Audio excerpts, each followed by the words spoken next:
Well, good evening and welcome to OffPlanet Radio Live. I'm Randy Maugans. It is Friday night,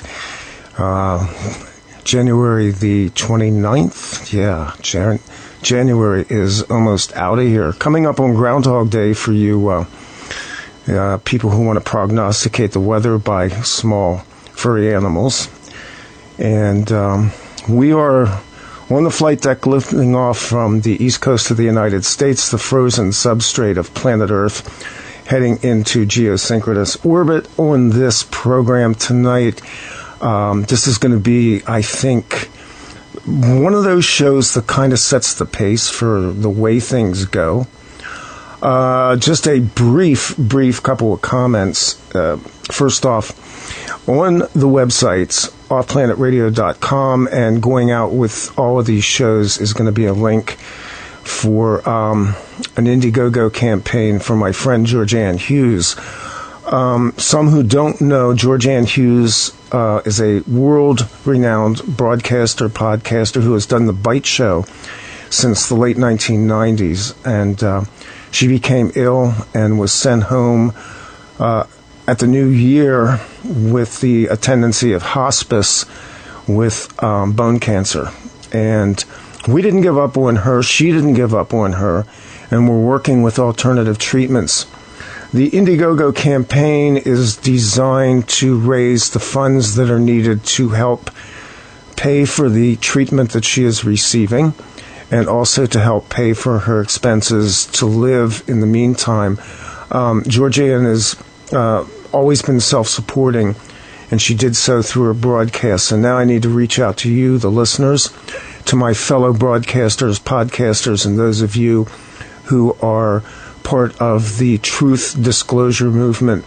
This is a time to reach out. So those links will be on the websites. They'll be in the meme that goes out with all of these shows, and I would just ask you to prayerfully consider what you can do substantially to help GeorgeAnn Hughes in this time. And I'm going to not do a whole bunch of preview comments tonight because I want to give my guests tonight a lot of space, because there's a lot of material to be covered. We're in the time right now, and a lot of people sense it, where we are in transition.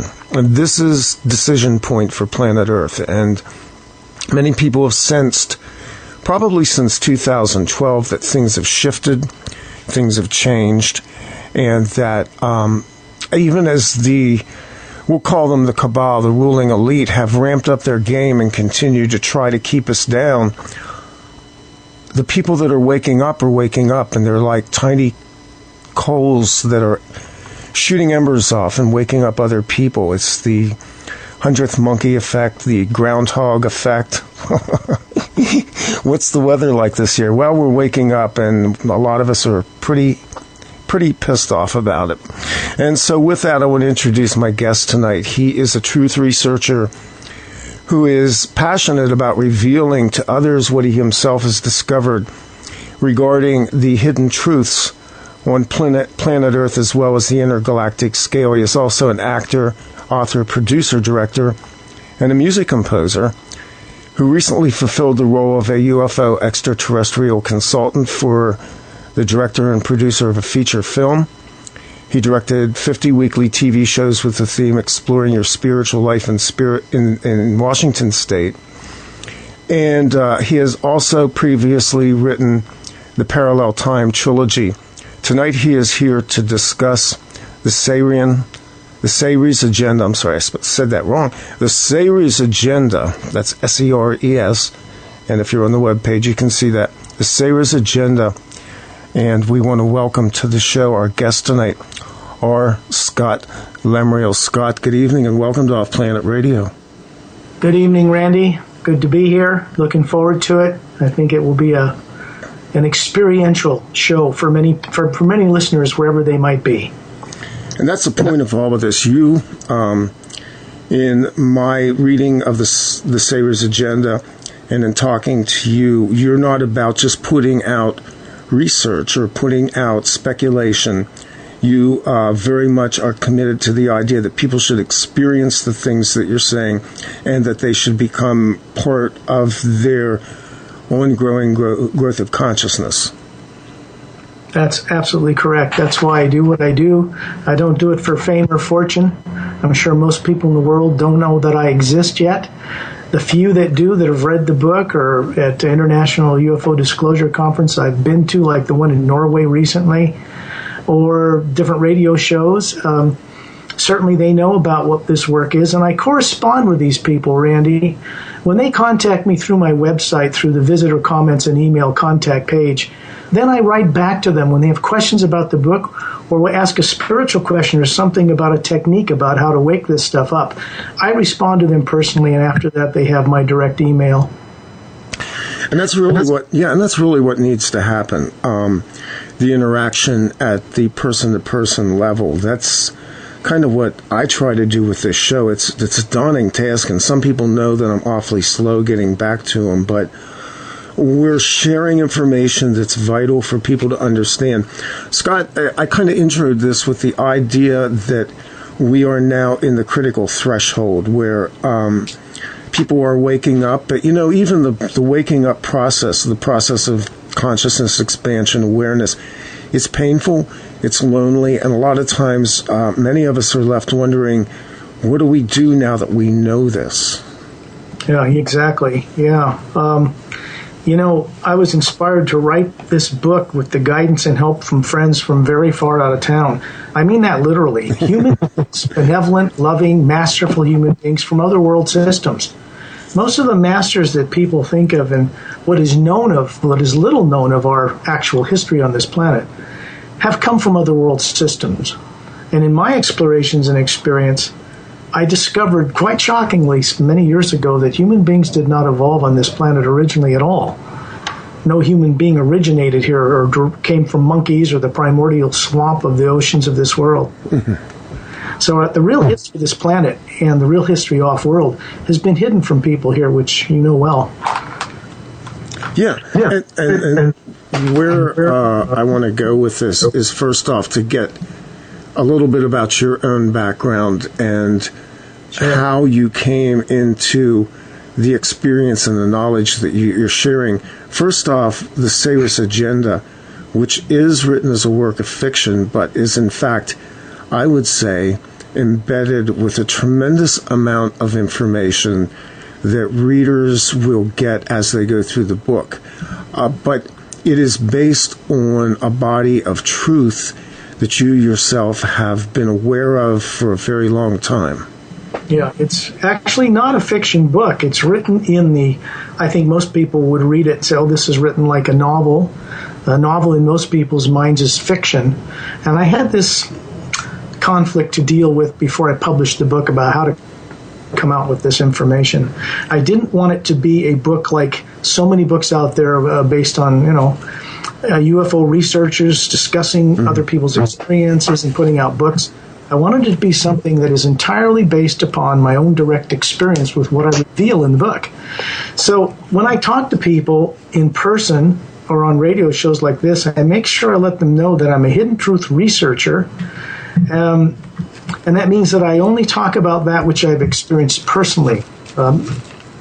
And so the book is really, this is what I would say, the book is fictional only to the degree that the names of characters and locations of certain events have been altered to protect the innocent masses on this planet until a coming, unexpected, uplifting worldwide transformation is more openly underway. So let's start with a little bit of, again, your own discovery, waking up. How did you come to be who you are today? When I was a child, very young, I had a most profound out-of-body experience when I was 5. And it was profound because when I left my body, I suddenly found myself to be a fully mature, ancient, adult, human type of consciousness, not the little child's consciousness. And at that time, I began to remember lifetimes I had had long ago, several millions of years ago, in one of 5 different colonization episodes that have taken place on this planet from benevolent extraterrestrials. They're not the only ones that have established bases here. But in my case, going back far into the past, at one point I was the head of a space fleet that came here and colonized and placed human beings here and plant and mammalian life from a number of other worlds. It was kind of an experiment. We knew that the poles of this planet would flip overnight 180 degrees about every 100,000 years, which have been 6 ice ages in 600,000 years on this planet. So when that event occurs, and it's unique in this way, most life on the surface is destroyed. It has to be reseeded or recolonized. And this goes back to an off-world treaty between races, but this started me off. When I had this experience, my parents were on the porch of a little brick house in Salt Lake City in Utah. And I was 5 years old, and they were having what people would call a normal human argument, not violent, just disagreeing. And I could see the electromagnetic fields around their bodies, the auric fields or the colors of their aura, and I could tell that there was no energy exchanging between them. There was kind of a red shield between them, and red sparks were coming off that, to me, were very painful. What this triggered in me was I looked up out of my body as a spherical energy form being that I knew I was, and I saw a large golden transparent ball or sphere, maybe, 6 feet across, and inside it were geometric formulas, mathematical equations. And I looked up and I could see the star patterns, the astronomical star patterns from my position on Earth. And I said to myself, Earth, what am I doing on Earth? Startling. I didn't expect to be here. This was not where I thought I should end up. That experience closed down. I had to live with in life and grow up like anyone else. And later, when I was living in near Mount Rainier in a place called Cherry Crest, up on a mountain forested hilltop near Bellevue in Washington State. I was about 11 years old. And I decided that I wanted to know what beer tasted like because I wanted to know what this phenomena was of my parents drinking alcohol, which they did. So I got up at 3 in the morning one night, snuck into the fridge, grabbed a can of beer, snuck out the window, walked across the dew-laden grass, up to the narrow roadways that wound between our homes at that time. About 3 in the morning, crystal clear night sky. Beautiful stars. And I popped the can of this beer, wanting to find out what this was about. The next instant, I was laying on my back spread eagle with that can opened in my left hand, upright, unspilled. And I was looking at a disc-shaped craft, maybe 30 feet wide, maybe 50 feet above the top of a telephone pole, another 15 feet from me, very near. And it was pulsating from blue to white light, no sound. Mm-hmm. I experienced a communication from what I knew somehow was a benevolent extraterrestrial human being, not from this world. And there was a telepathic communication that began to ensue that lasted about 15 minutes. All I can say is that a lot of information was transferred to me that I could not have dealt with at that time and wouldn't know what to do with it. This went on for about 15 minutes. There was no fear, no trauma, nothing frightening. It wasn't an abduction experience. And then the craft pulsated from blue to white light faster and faster and shot up into space.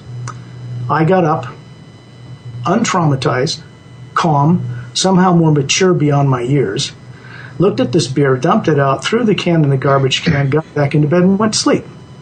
I told no one.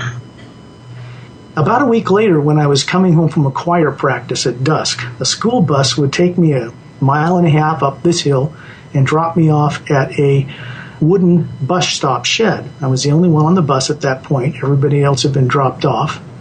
I got off the bus and watched the bus drive down the other side of the hill for about 1.5 miles till it disappeared in the trees.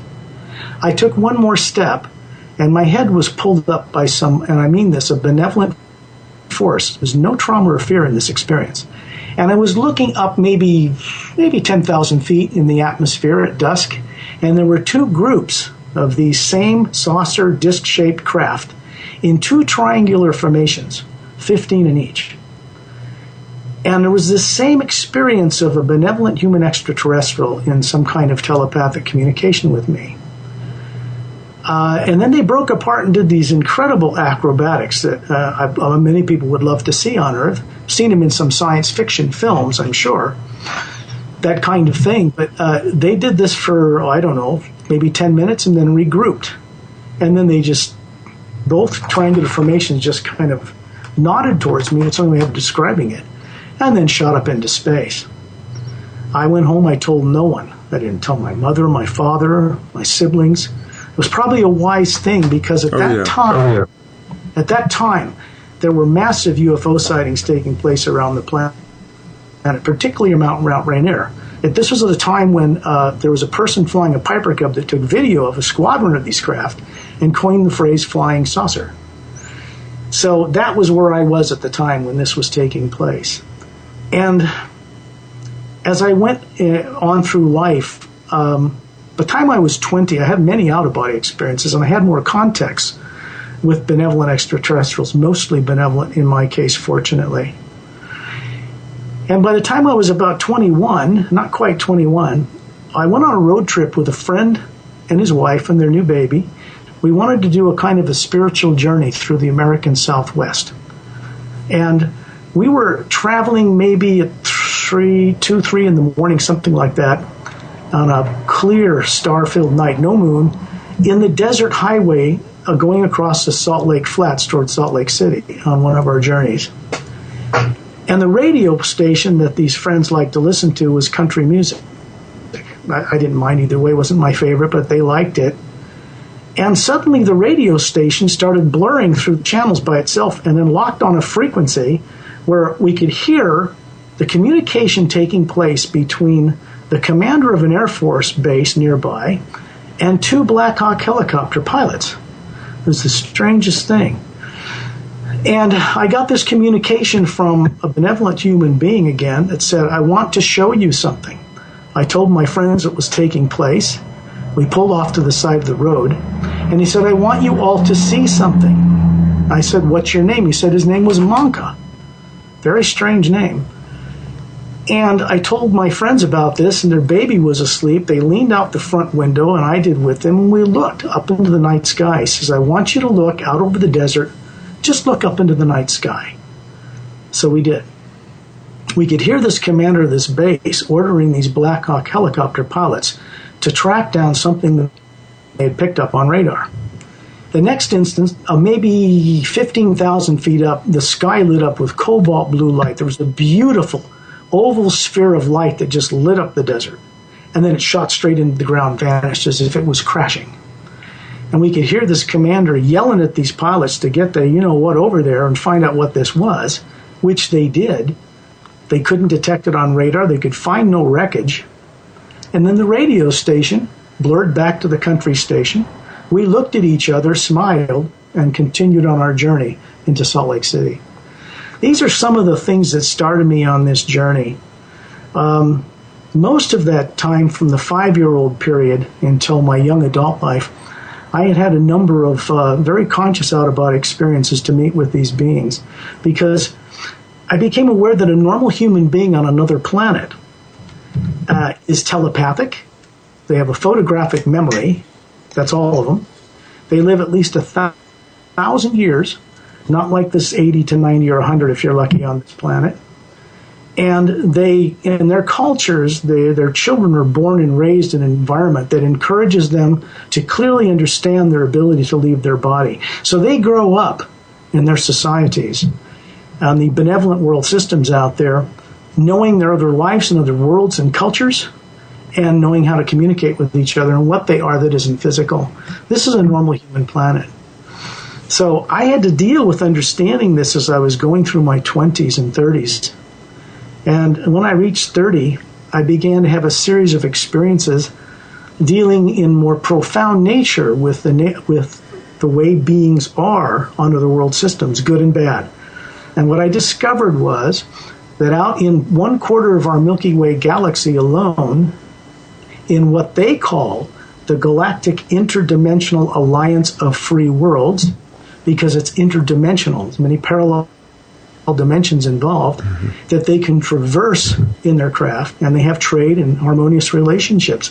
In that 1/4 of the Milky Way galaxy alone, there's over 450 million highly evolved, intelligent spacefaring races.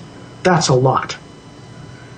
And people on Earth have been kept completely in the dark about this, and they have a right to know. They should know.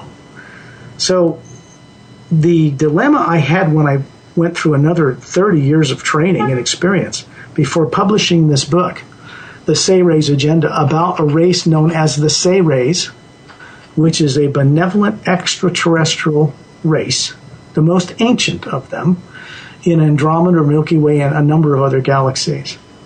They helped bring into existence human beings, humanoid beings, a reptilian bipedal race, and many other races that evolved to be spacefaring races. They helped bring in most of the mammalian and plant life in galactic history over 1 billion years ago, helped them get established and then vanished.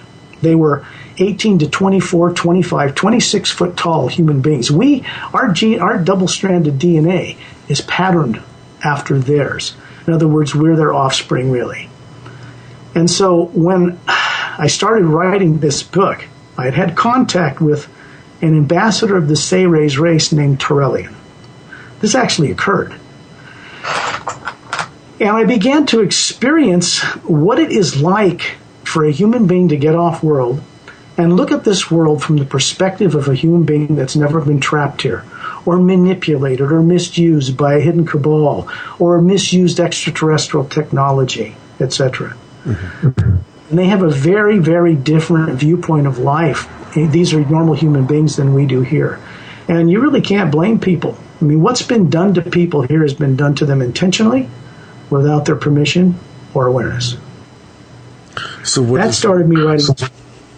What has been done to us? I mean, it's apparent that we have, first off, our genetics are apparently switched off on some level. We've heard about the junk DNA that came out of the mapping of the human genome, but most mainstream scientists have failed to explain the potential inside of this so-called junk, and most of us suspect that these are in fact another strata of our own genetic development. Yeah, it's interesting. Long ago, I don't ask people to take my word for what I share, and I won't do this on your program, but what I will do on this program later on is I will share with them and demonstrate for them how to safely explore purposefully hidden truth on a grand cosmic multi-dimensional scale, and the much greater knowing of the expansive love within it. And there's a way to do that safely on Earth, no matter what negative power is in control or what power they think they have. So we'll get into that.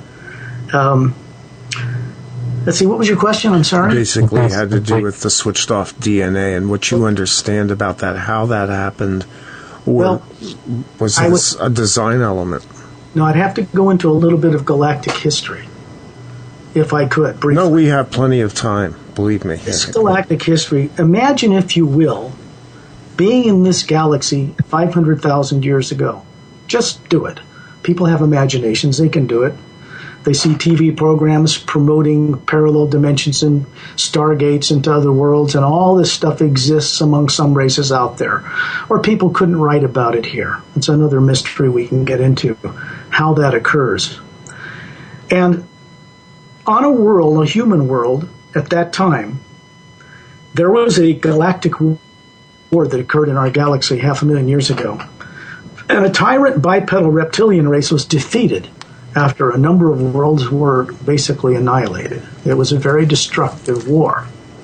The treaty that came out of that basically made it possible for there not to be another galactic war, but a kind of Cold War has been going on between the predominant number of mostly benevolent extraterrestrial races out there and a number of totalitarian regimes that also operate in space, that have decided that dominating the races was their way of living. They conquered a human world where scientists had developed a technology to make sure that human beings never acquired a subconscious mind. In other words, if someone had a traumatic near-death or death experience and came back to life and had something happen that would have twisted their psyche for the rest of their lives, this technology would take them into the level that would normally be suppressed, bring it to the surface, project it on a screen, and allow the person to objectively witness this trauma safely, and then simply turn it into a memory. So the energy is used in a way that doesn't suppress the consciousness of a person. Mm-hmm. This race conquered this planet just before the end of this war, and they caused the scientists there to create, they forced them to create or twist this technology in the opposite direction. In other words, they created a system for implanting people with terrorizing control images in a subconscious realm they're not aware of, basically in their electromagnetic field that surrounds their body, using a low-frequency carrier wave. And what these terrorizing images do, they could be death and torture, anything like this, they're artificial. They don't actually happen to the people that are being implanted, but they're used in this way. They're set up so that the energy that suppresses them gets stimulated when a person tries to find out the depth of their being, the higher faculties they've already had developed long ago in galactic history. And it plays across their nervous system with the visual and sound occluded, which means people just feel the experience, but they don't see or hear it. It's very clever because you're not aware of it, yet it can guide and influence people to do the bidding of a tyrant race. Now, this is something that took place out in our universe, our galaxy, a long time ago. But the effects of it and the misuse of this technology are taking place on this planet today. Everything that's happening on this planet, every single last thing, is influenced in one way or another by either benevolent or malevolent extraterrestrial races. The treaty that they signed, Earth is part of that treaty. Earth is like a Switzerland. Mm-hmm. It means that no one race can dominate or control this planet, and no one race has been able to do that. But if you know anything about tyrant races, they will do whatever they can with the huge vanity and ego they have in clever ways to try to manipulate getting control of another piece of property for its resources, just short of going to war. I would have to state accurately that the former Cold War between the Soviet Union and the United States was a manifestation on Earth of extraterrestrial influences still conducting this kind of Cold War. And the genomes on the DNA, aside from the implant technology, the tyrant races on or off-world know how to use low-frequency carrier waves to shut down certain genomes on the DNA. Many people have been incarnating here life after life, unaware of where they came from originally, why they're here, or where they're going. That's a good majority of mankind today. That is not a normal state for a human being. People think it is, but it isn't. As you pointed out, that recently scientists here mapped out 1 billion plus genomes on the DNA, correct? Right. Okay. Each one of those genomes is activated by a precise frequency. If you know what that frequency is, you can turn off or on a genome in the DNA of a human being, or any being. It's really just a more advanced understanding of the molecular nature or the science of matter. If they want to control a race to be a workforce, they shut down 3 basic areas. 1, longevity. The tall grays you may have heard about live at least 800 to 1,000 years. So do the short grays. These are extraterrestrial races that are basically dominated by a more powerful tyrant, totalitarian, imperialistic extraterrestrial race. If the genomes on the DNA of a human being are shut down for longevity, you shut off their ability to have a normal functioning of 100% use of their brain and have a photographic memory down to 6 to 10% so that people can't access their higher faculties.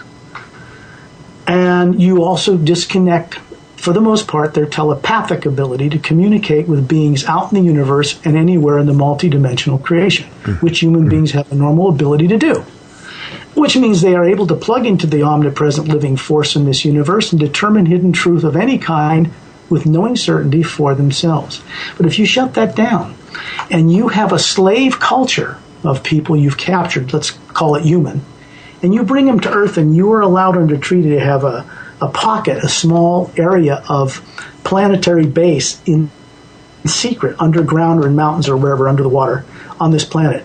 Both benevolent and malevolent races are allowed to share in scientific research on this planet, but they weren't supposed to mess with the surface inhabitants. So, if you bring a number of people here as slave workers to do your mining for you, then if the poles change and the place is destroyed, tyrants will just simply leave those people behind because they're expendable. These beings are not respecters of human beings at all. They look at us with less respect than we would look at a cow you want to eat. And this is a fact. The way they work through races that they have some influential control over to do their dirty work for them, like the short grays and abducting people, or the tall grays. Because that way they're never caught red-handed breaking this treaty themselves, even though what we would call the good guys have monitored every abuse they've ever done. And when this comes down to it, people will say, well, why don't the good guys come here, right, and change this planet? That's what I've been asking. They want to do this, and they're in the process of doing it. That's why I wrote this book. This took a very long time amongst races off-world, because they normally don't like to intervene in the real free will of races on any planet. However, it recently came to their awareness more fully because they went through their own higher consciousness uplifting change themselves about responsibility to the younger races in the universe that they didn't really have before. And they came to the conclusion, after they received a certain tool they didn't have before, that they had a responsibility to finally liberate this planet and its people. This is really big stuff, because it took a long time for them to come to the point where they begin to act. They're going to intervene in this planet, they already are, because it's quite clear that human beings on this planet no longer have the free will they think they have.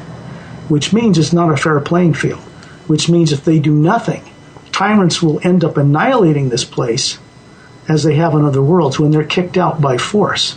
So you can't come down here and start blasting away to get rid of the tyrant leaders or the extraterrestrial races that now have influential control over them, and they do.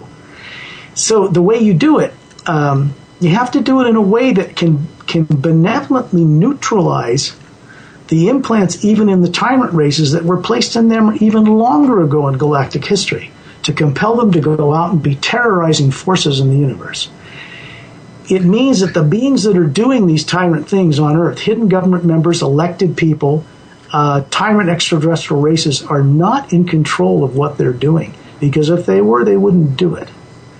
You or I or your listeners, if somebody came up to you and said, look, I'll give you $1 billion, Lemriel, right now, tax-free, if you'll get in one of these planes and drop chemtrails on some people on one of these cities.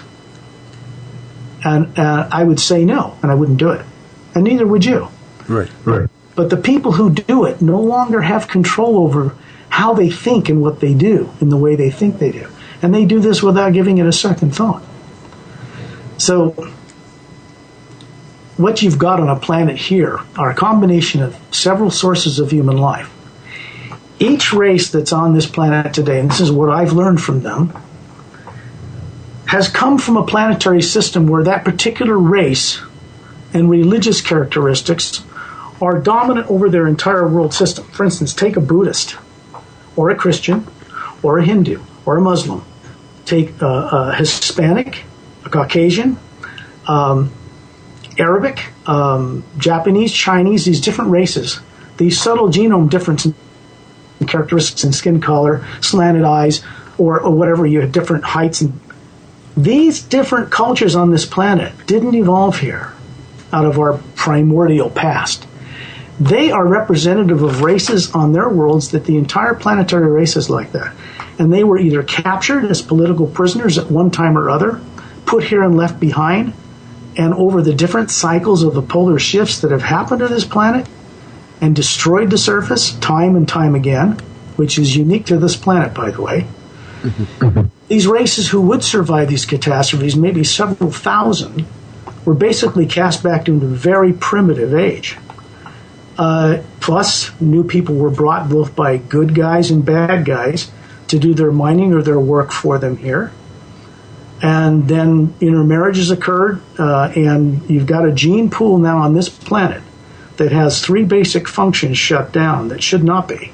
Telepathic function, photographic memory, using 100% of the brain we have 100% of, for crying out loud, and being telepathic, being able to speak with vocal cords, and being able to communicate with each other through holographic memory that is impossible to misunderstand.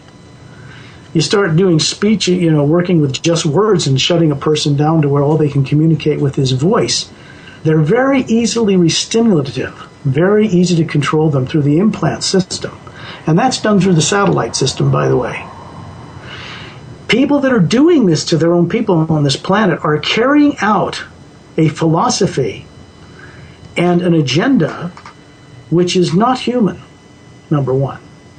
And the people doing it aren't even really that aware that they're carrying out an imperialistic, totalitarian, extraterrestrial agenda. And this is all coming to a head. It means that all this diabolical stuff that's been done to people here has been more carefully recorded by benevolent forces for a very long time than the negative elements even understand. They have more power and technology. They could defeat them in a day out in the universe or here on Earth. But if they did that by force, the nature of this race, because they're hidden in certain bases underground here and embedded in the military-industrial complex, then they would set off a device they brought here, a single barrel-shaped bomb that would blow this planet apart. The planet travels around the sun in our solar system at quite a tremendous speed. If it was blown up, the forward momentum of that speed would elongate the rubble into an asteroid field that would continue to circle that sun, just like it does between Mars and Jupiter, where the astral field is here in our solar system. Okay. That was once a planet that was blown apart 6 million years ago here. This history is common knowledge outside of this planet. The people on the planet have no clue. Their own planet, they don't know the history of it. They don't know the history of where they came from. Nobody originated here, so we're all basically extraterrestrial in nature, in our origins. We didn't even originate in the physical universe on other planets. We come from much higher dimensions originally. Right. And we're destined to return to those higher dimensions to become trusted, fully conscious co-creators with the source behind all life, what extraterrestrial benevolent races refer to as prime creator. Call it the supreme being, call it whatever you want. They access this living, omnipresent force that underlies all planets, all worlds, parallel and higher dimensions, that sustains and supports all of it. It is beyond good and bad. It doesn't have really anything to do with evil, but it supports all life. It's a universal energy, and human beings are made out of this same thing as an individual atom of the prime creator or the source. Our true form, separate from this physical body, is spherical in nature. It's made up of energy. And it is capable of getting in or out of bodies and experiencing the universe on a number of levels simultaneously. You're familiar with, Randy, aren't you, like the astral, causal plane, mental plane, all this other stuff? Yes, sir. The astral plane, the next plane up from here, is not that much more evolved than the physical reality. You can call it a higher parallel dimension. And it's a plane of emotion. It means that when we fill something in this plane, we're not filling it from our physical body at all. We're getting it from a body in a form and a personality that we as a single soul are running on that plane. We get our emotions from there. You go up another plane, you get into the mental, causal and mental plane. We get our mental abilities, reasoning and wisdom from another plane. And it's channeled down through the physical form, through the brain that we have. It's basically non-local phenomenon. Exactly. And what it is if you can shut down a person's memory that they are a multidimensional being, meaning that they have physical forms operating on a number of levels at once, that they as a single individual are running. If you can block the awareness of the channel between those different parts of yourself, you can control someone. It means tyrant extraterrestrials off-world understand what soul is. They're not ignorant of it, but they like to trap and control it, in or out of bodies. One of the primary implants that's put into human beings is this. Incarnate on this world from life to life with occluded memory of all that came before, life after life. If you do that and you put people here as a political prisoner, you don't need guard towers. You don't need ships and weapons guarding these prisoners, because they'll compulsively reincarnate here and they won't remember anything. Well, you basically anticipated what was going to be my next question, because I wanted you to explain the implants themselves. We know, for instance, that there are physical implants that have been located. Dr. Roger Lear did some of that work. We have physical implants in regard to people who have been through Black Ops projects, basically. But these implants operate on another scale completely. Can you kind of explain the implants, what they are, and how they function? I can tell you exactly what I know to be true without a shadow of a doubt. But I can only share this with people if they have, with the understanding that I observed and experienced and acquired this awareness with the aid of beings from other worlds who showed me this. So I can share it with people. Think about it this way. This would go back to a time of Eisenhower as President of the United States. I won't get into the details of that because we can do it in the second half or something, but he basically was a president who met with two types of ETs, benevolent and malevolent. A lot of people don't know about the benevolent one, but they don't know about the malevolent ones he met with under treaty. This is the one he made a treaty with, and he was blackmailed into it. So was the Soviet Union at the same time, at the same moment. But they didn't know that was going on in each country. These are the same beings that provided the off-world technology to build nuclear weapons, breaking an off-world treaty to do it, that got in bed with the German Nazi SS scientists, highly dedicated Nazis, like Werner von Braun, who was pardoned after World War II and put in the head of NASA and classified. They brought with them, the Russians got part of the science, we got part of it. They split up the technology. But what they didn't know was what came with those scientists was the same link to the same race. So the ability to suddenly gain the understanding of how to create nuclear, atomic, and hydrogen weaponry, radioactive deadly isotopes, imbalance on isotope, create nuclear reactors. These kinds of things, Randy, are outlawed outside of this planet. No one's allowed to build to create a radioactive isotope, because if it gets out of its lead container, it kills everything. There's no constructive use for them. There's no such thing as a constructive use for a hydrogen bomb. There just isn't. And so the power source that they use and the healing that they do has nothing to do with nuclear or fissionable energy. They use more of a zero-point kind of energy. They plug into the end of the universe, create devices that channel it through the device to power things, comes out the other end without polluting or actually even using energy. It's amazing. So they don't work with that kind of technology. The only outcome for using any kind of nuclear technology is destructive, period. There's just no other avenue it can go down. So you have a nuclear power plant, that the walls are breached, or they blow up like Fukushima, you're going to have a terrible disaster that would kill all life on this planet, and would have had our friends from out of town not recently neutralized that radiation And in the second half, if you don't mind, I'd like to get more into that. Yeah, I would.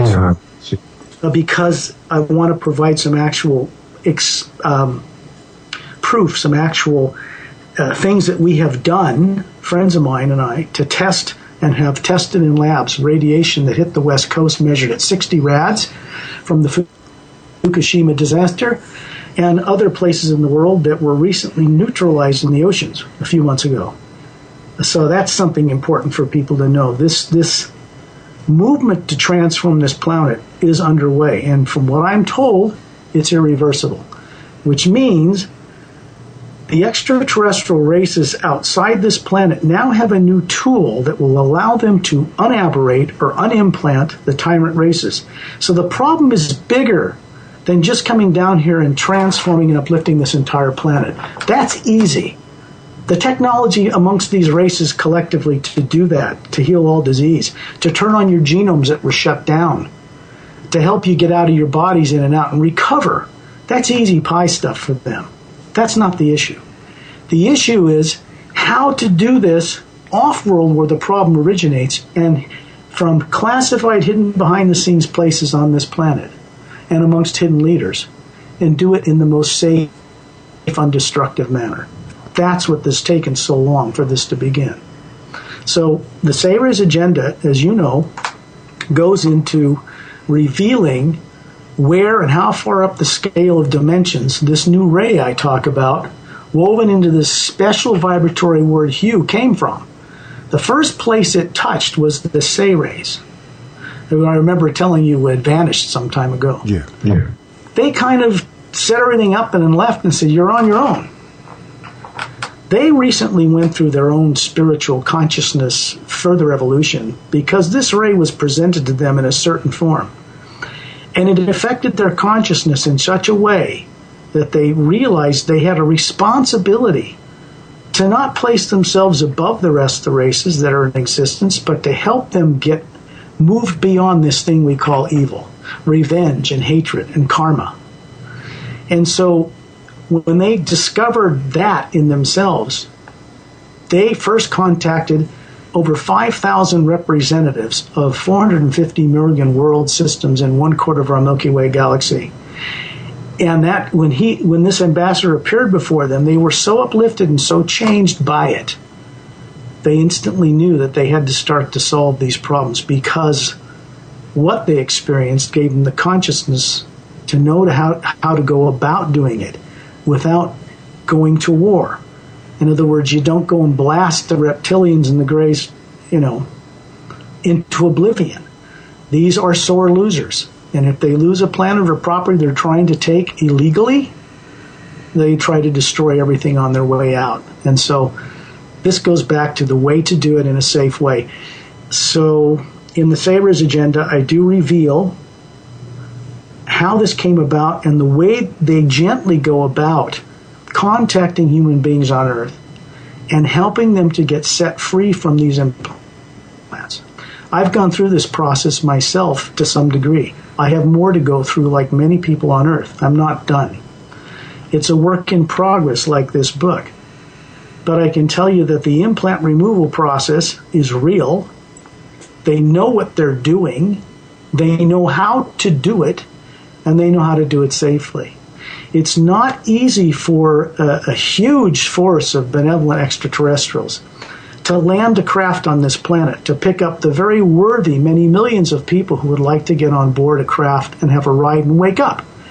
And the reason for that is there are conflicting forces here, both off-world and hidden in a classified system. And they monitor the movement of craft in or out of this planet. So for a craft to come down and pick you or I up, the logistical operation to do that and get you maneuvered out somewhere telepathically in a desert location or someplace and pick you up, take you off, and bring you back, it's way more difficult to do that safely than people might imagine. But that's changing too. In the near future, a lot more people on this planet are going to be having some most profound experiences in their dream state at night, during the day, during exploratory meditations or contemplations with the Hue, which I'll reveal on your show tonight, how to do it. They're going to be starting to have things happen that are just going to be absolutely amazing.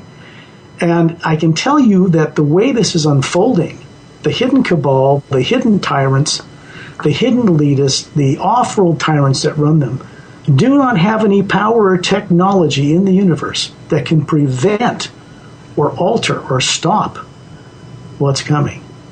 That's something that I've been telling people for years, Randy, that at the end of the Mayan calendar, which ended on December 21st, 2012, began a new calendar. And to the Mayan shamans who know how to read their own calendar and pass down the lineage from generation to generation, it's a very accurate astronomical calendar. They know, and this I quote, is what they say, actually, the end of their calendar means. And it never had anything to do with a biblical Armageddon. They say they do not know what form it will take, but they do know that what is taking place now is the beginning of the end of evil as an experiment on this planet. Mm-hmm. And I knew, I was on Coast to Coast, May of last year. And George asked me a question about this calendar, and I said I'd been the same thing. I said I had been telling people for years nothing was going to happen, and he was looking forward to some traumatic event happening on this planet, as many people rightly think they should. They think that there's some kind of tremendous event going on. They look for it as an Armageddon or the end of the world. Yeah. Well, we basically had to almost start a support group for people who were disappointed when things didn't blow up on December 21st. I mean, it was almost unbelievable how badly people wanted some sort of slam-bang event. That's right, but that's the implants talking, Randy. Mm-hmm. It isn't going to happen. We're never going to have a nuclear war on this planet. This is a big step I'm making tonight. Why? Because the really benevolent beings out there have done a little bit of intervening since World War II here in countering the negative manipulations of an extraterrestrial race. 12 times during the Cold War with the former Soviet Union, both countries at one time or another pushed the button to actually annihilate this planet. This was never disclosed. It's classified, one of the most highly classified things. And they didn't want to tell people, frighten them to death. What? We pushed the button? Yeah. And in each case, there are witnesses to this. I know you know this. Mm-hmm. In each case in the Soviet Union and here, the main primary launch computer command centers in both countries, a couple of craft would fly over the base and shut down their launch computers and then fly away. They didn't even say hello or goodbye. Nothing. Didn't interfere with anything else. And they did it 12 times. Now, if you were the militaries of this planet and you had nuclear weapons and hydrogen bombs, you were allowed to test above ground until that was stopped permanently. Then you wouldn't want to tell people that there are races out there coming to this planet after World War II, when they needed people to be baby boomers and rebuild a damaged world. 35 countries decided when they discovered extraterrestrials were visiting here, they didn't want the populace to know it. They wanted them to feel safe and rebuild the world. So they classified it. That's where it started. The hidden government, or cabal as people call it, got more in power politically after World War II because they created, this was their thinking, we have to create a government that our own members can elect, that are not elected by the people, that can maintain a military-industrial complex and all of its extraterrestrial reverse engineering technology and keep it ongoing despite which group may be in political power from 4 or 8 years. And in case some sudden nuclear attack wiped them all out, including the president, something has to have survivability. So this is where the classified area of running a secret government began. And it wasn't just in this country. All of this was influenced by diabolic or tyrant extraterrestrial races. Think about it. If you met with a good extraterrestrial and you were a 5-star general, and suddenly you realize oh my God, there's people coming here with technology we can't even touch. And then you met with a tyrant group, a very arrogant, very haughty group that said, we don't care if you give up your nuclear weapons. We'll give you some of our older extraterrestrial technology for the right to do some genetic sampling of your culture. And, of course, if you were a good man, you would immediately feel chills up the back of your neck and chills down your spine. Your hair would stand up, and you wouldn't want to have anything to do with these guys. Of course you would. But if that same person, you're at the beginning of a Cold War, you just got a nuclear bomb, there's a threat of the Soviet Union. They're over in the Soviet Union at the same time, doing the same blackmail technique to the premier. And what they told Eisenhower was this: if you don't sign that treaty with us, we'll go to the Soviet Union and make them the preeminent power on this planet. That scared the heck out of him and his generals, scared the heck out of the premier, because the same group was over there doing the same technique on them at the same moment. That's where this treaty got signed. That's why things went so covertly black, or classified, deceptive, after World War II. And that's actually my understanding as well of how this all came about when I became aware of what is called the Greada Treaty. Loosely, that's not a defined term. There's no real wet-ink copies of this, but it appears as though after World War II, this whole thing just went into hyperdrive, and we wound up with a shadow government and very dark forces running the nation. Scott, I want to continue that on the other side and wrap around it a little bit into some more of the topics that you and I talked about a few weeks ago.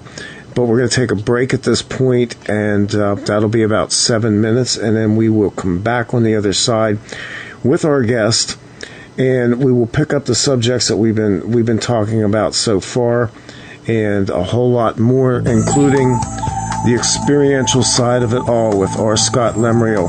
The Sirius Agenda. We will be right back on Off-Planet Radio Live. Stay tuned.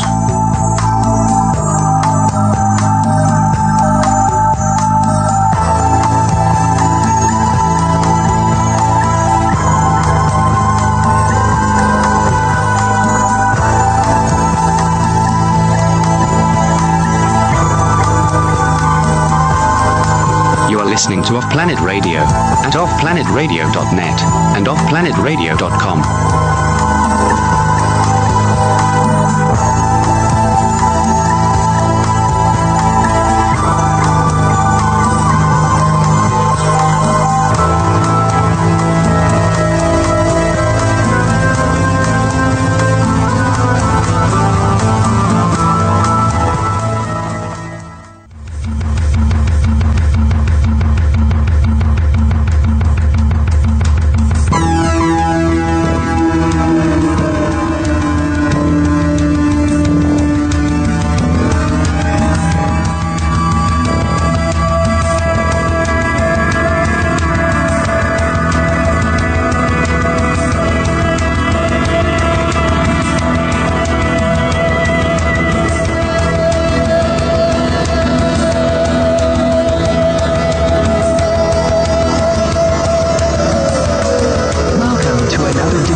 To hour number 2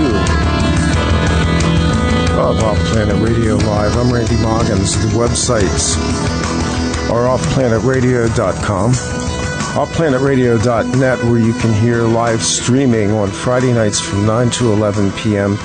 Eastern Time, and youtube.com/Off-Planet Radio. That's where you can find us, and also on Facebook. If you just search Off-Planet Radio, we sort of post out the previews of the shows and various little bits. I'm not the world's greatest social networker.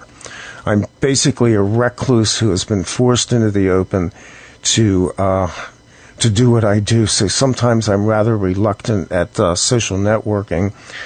Some people have used the S word in that regard.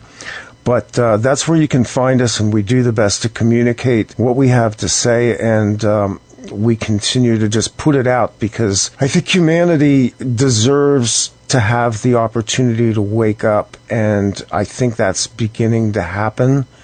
And our guest tonight speaks very much to that. Second hour, I want to welcome back again our guest, the author of the book, The Sira Agenda, R. Scott Lemriel. Welcome back to Off Planet Radio for the second hour. Thanks, Randy.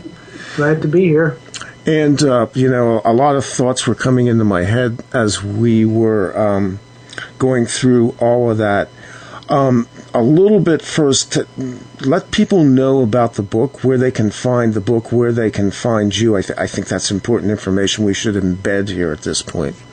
Okay, the website I have was really designed. I built it. It's probably 98 pages in that site, but it's not just about the Sira Agenda. Primarily is about that now, but I'm going to be publishing the first book of the Parallel Time trilogy that I wrote before I wrote the Sira Agenda in May. And I'm going to be publishing the Sira Agenda in a fourth edition in May, with a special section in the back that will have unique techniques people can use to explore the hidden truth that's revealed in each chapter. In other words, a special technique for each chapter.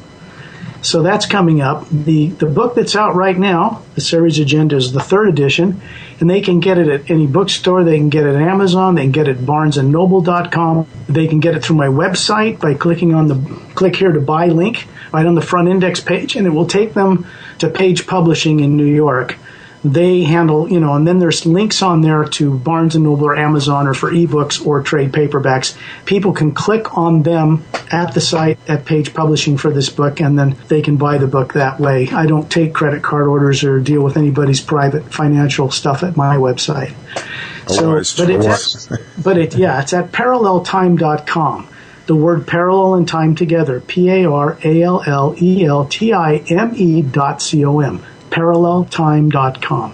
That's actually a really rich website, by the way. I spent actually a fair amount of time flipping through a lot of the things. You have what is effectively a lot of, I would say, like blog articles that you've written on different subjects, as well as your music and artwork and things like that. Yeah, the artwork is for characters and scenes out of the Parallel Time trilogy. There's a lot of them there people can explore. I mean, it's like a movie industry website. It's designed after that.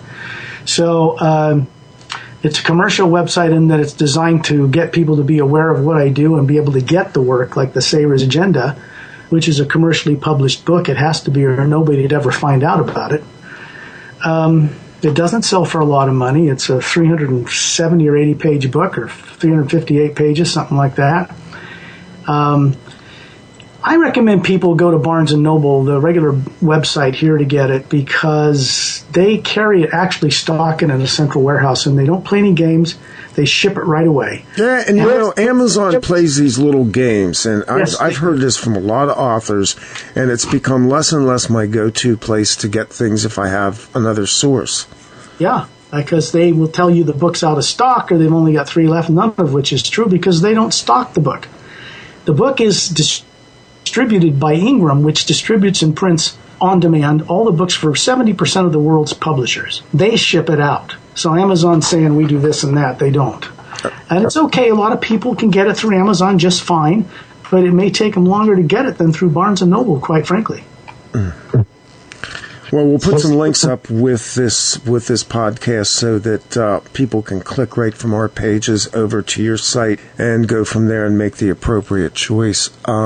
I want to make sure your listeners know that I am not unreachable. If they contact me, I don't give out my direct email address just randomly, but if they contact me through the link on the lower left side of the main index page, it says visitor, comment, and email contact page.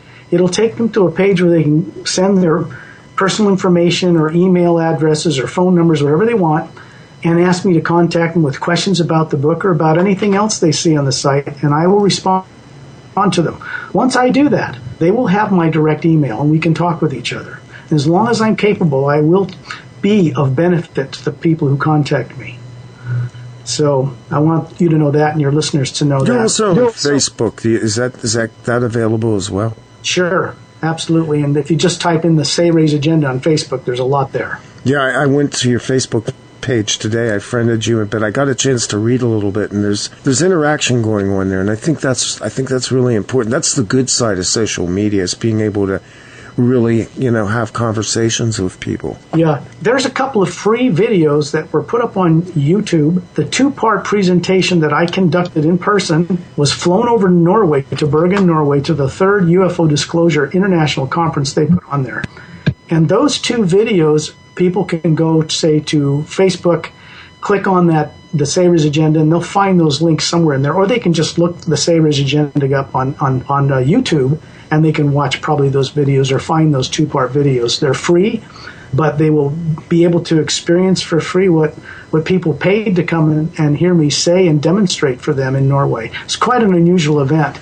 Maybe 170 people there, and every one of them experienced a special protection that was put over that hotel, and they took that protection home with them, something that I talked about while I was doing my presentations.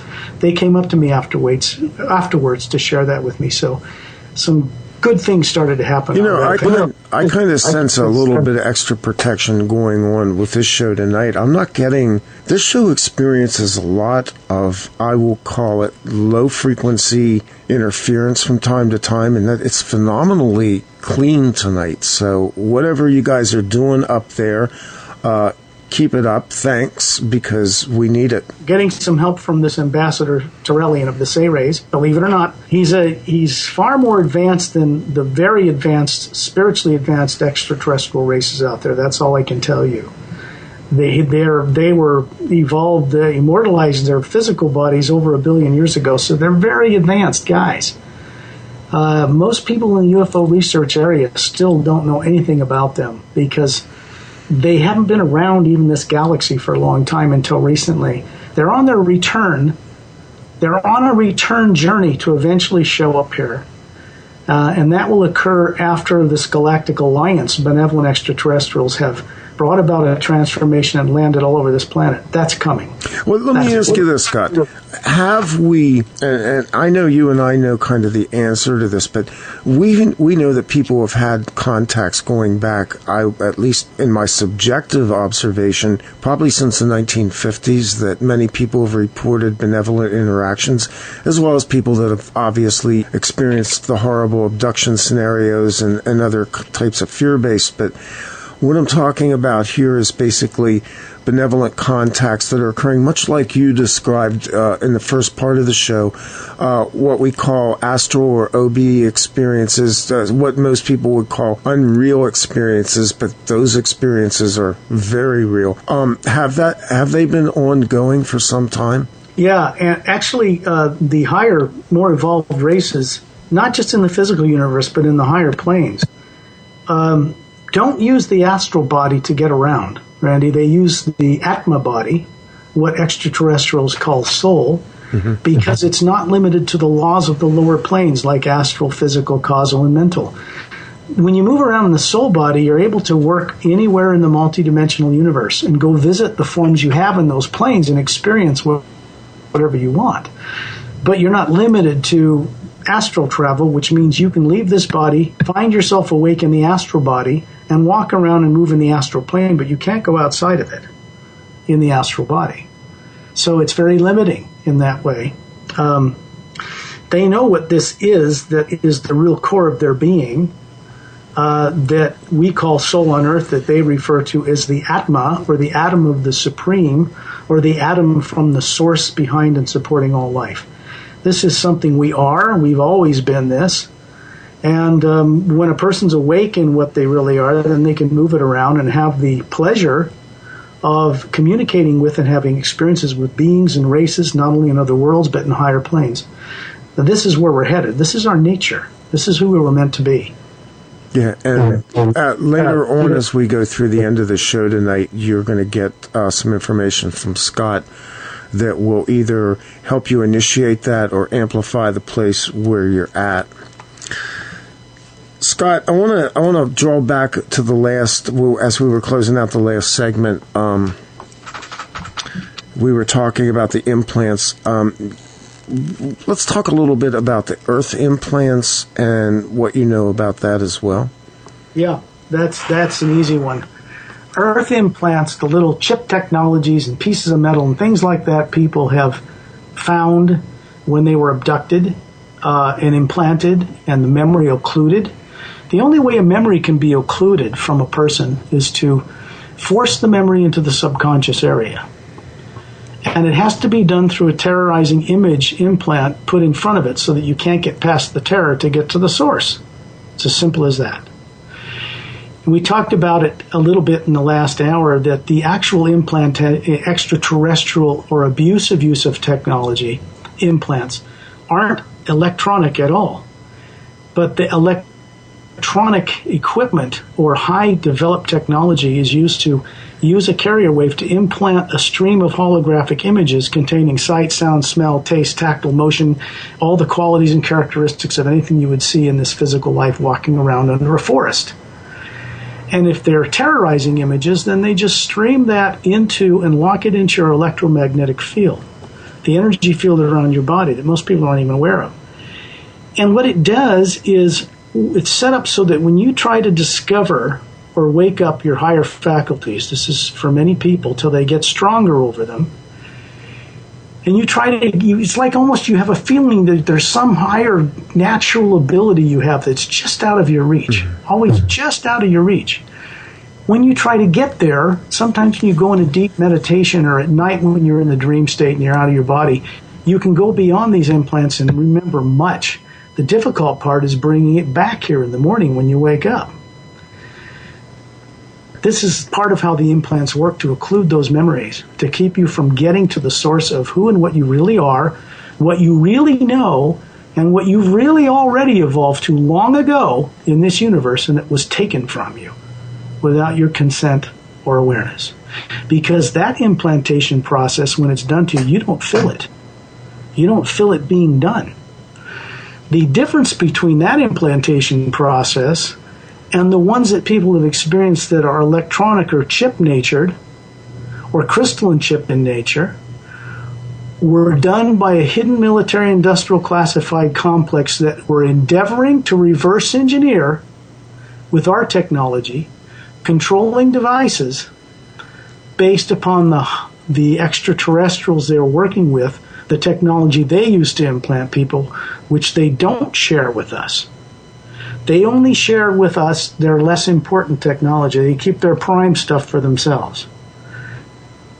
The benevolent extraterrestrials out there are not embarking or in part of any kind of endeavor to keep secret their existence or to keep us from freedom.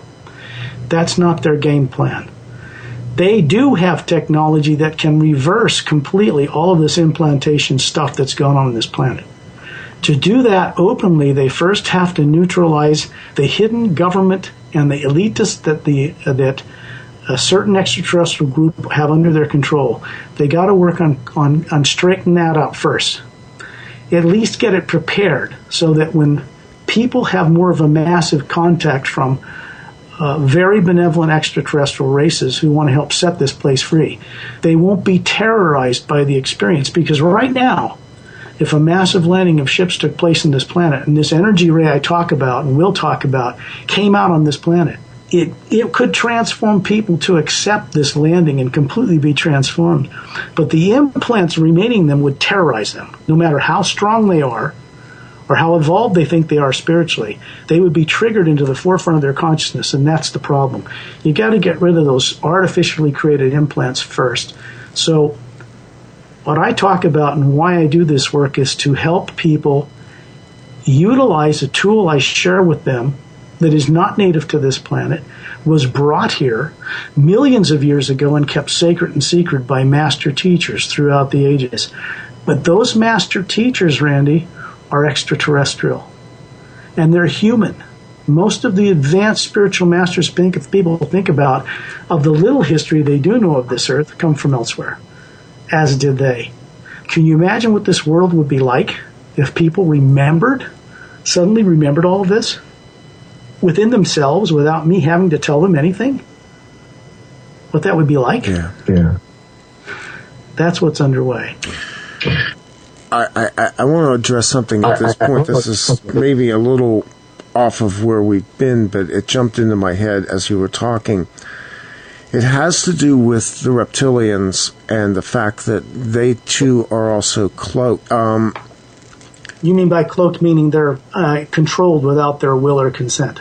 Well, what I mean by cloaked is that most people are looking for lizards, but in fact, most of the reptilians are in a human-appearing form. Oh, there you go. Right, exactly. I know what you're talking about now. Do you want me to elaborate on that? Yeah, would you please? From my experience, and it's an ongoing experience, it's a daily and nightly ongoing experience with people that, for me, it's just almost commonplace now to look at the way humans really are in other worlds and how they see us with respect. They don't look down on us. How can they? Most of us are relatives of theirs, have been brought here as political prisoners and been here for thousands, sometimes even millions of years.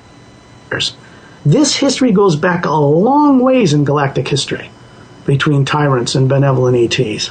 Earth is just one planet stuck in the middle of this thing, and it's coming to a head, but not a destructive head like people think. What is it you wanted to know? The cloaking of the reptilians, basically. How they use a device on their belt buckle. It's probably about the size of a cigarette pack.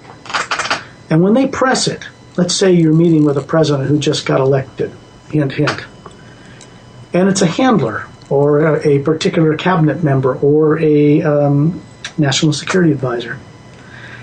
They press this thing, and when that guy is in the same room, and this is directed and he's implanted, from then on that person is making decisions about where to head this world that are not his own.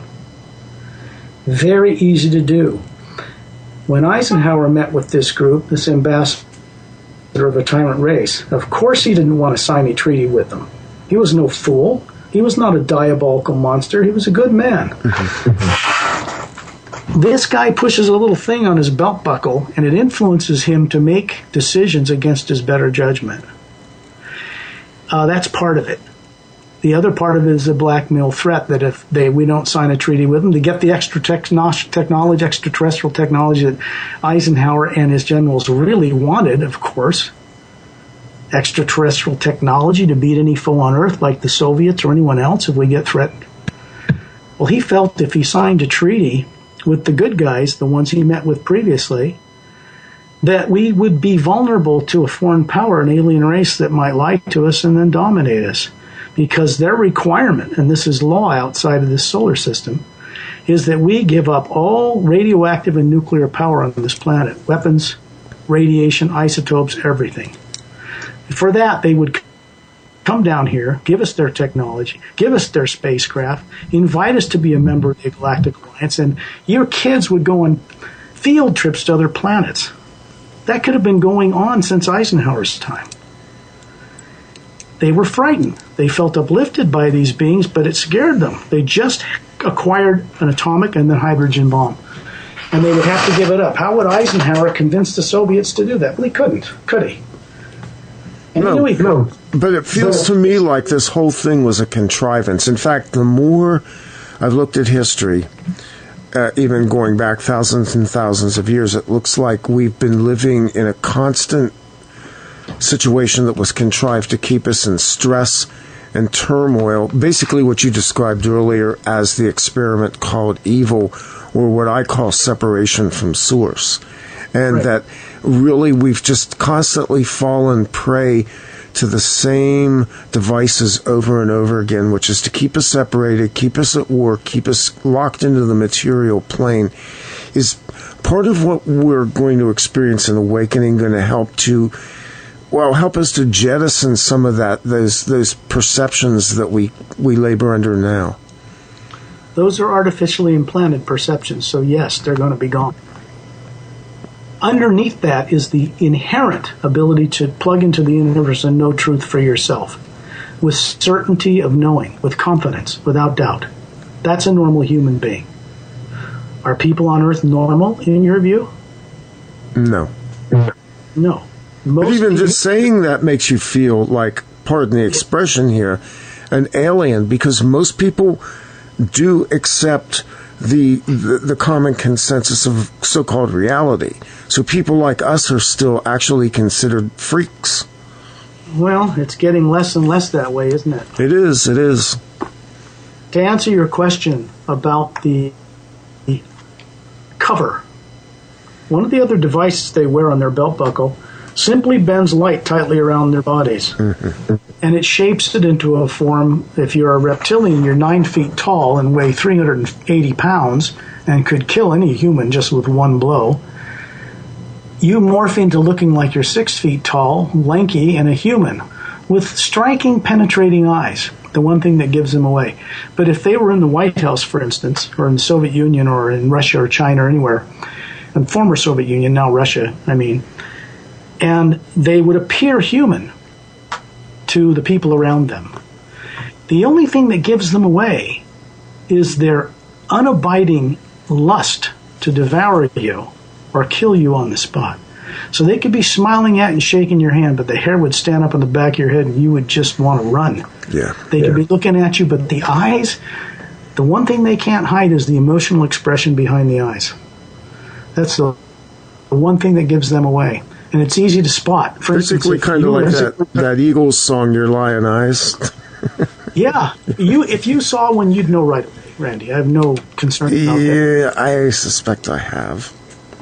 And the likelihood is they will not cross your path again after this radio show, because the Hue that I'm going to share with people and how to access purposefully hidden truth safely is kinetic. It connects through the shows. It connects in person with you, with your listeners.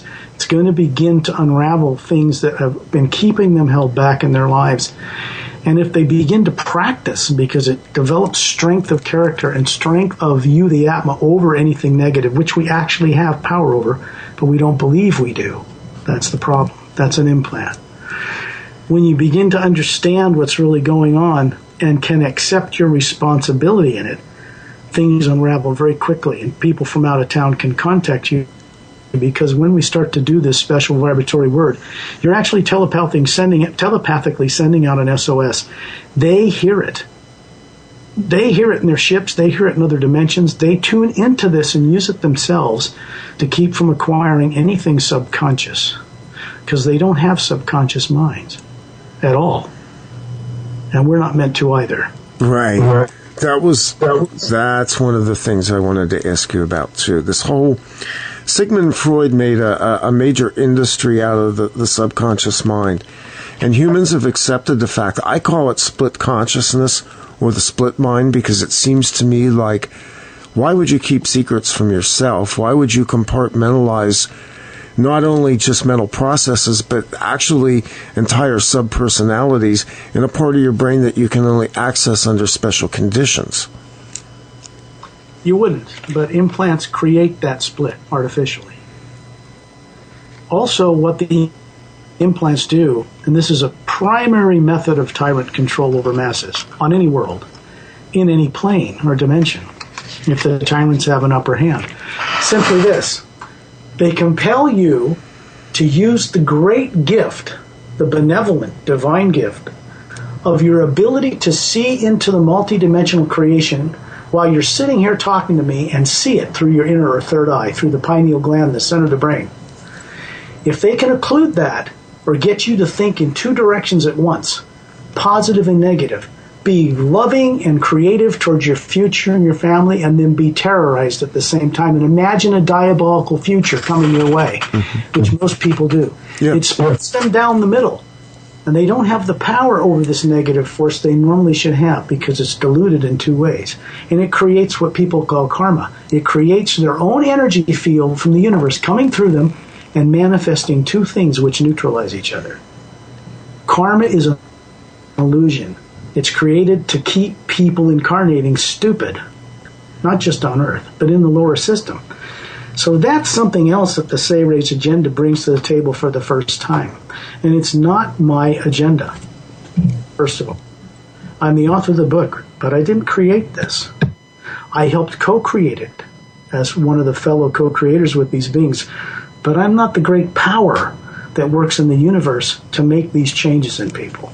That's something altogether beyond me But people have the ability to consciously be aware of and communicate with this force. That's our native state. That's how we're meant to be. So if you can keep a person, as you wisely said earlier, occluded or shut down from contacting this source, you can control them. Or you can manipulate what they think or how they feel emotionally. Emotion is the power that fuels the imagination to bring things into manifestation. And if you can get people feeling terrible and serene at the same time, you can really control them. So the real trick here is to get the two halves of the imagination refocused back into, you remember that yin and yang symbol with the two teardrops circling around each other? Sure. With inside a circle, in balance? There's a pure energy that we're made of, and it's what the real nature of the energy that exists in the universe is, that supports all life. And it runs through this positive and negative current stream that splits off this one current. Once it passes below the etheric plane, below the void of the Buddhists, and it splits into a dual current. That's just to manifest material things. But once it does that, if you are operating as a whole being and you know how to use your creative imagination in the one way it's meant to be used, then you imagine only those things and put the emotion behind it, the passion behind it, that will be of creative, that will you bring into creation, that will only be of benefit to all life everywhere, not just on your planet, everywhere. That's the normal function of a normal human being. They're meant to become co-creators or gods amongst the great one day. That's our destiny, and it's bright indeed, really bright. So the Hue, which we're going to be working with, begins to break down anything or dissolve anything or bring to the surface anything which might be preventing you from reconnecting with your natural ability to know the source, yourself, and how to circumnavigate the multidimensional universe. We're meant to be free beings in that, but only if we can be trusted with that freedom. You can't be trusted with that freedom if you go out in the universe and create havoc.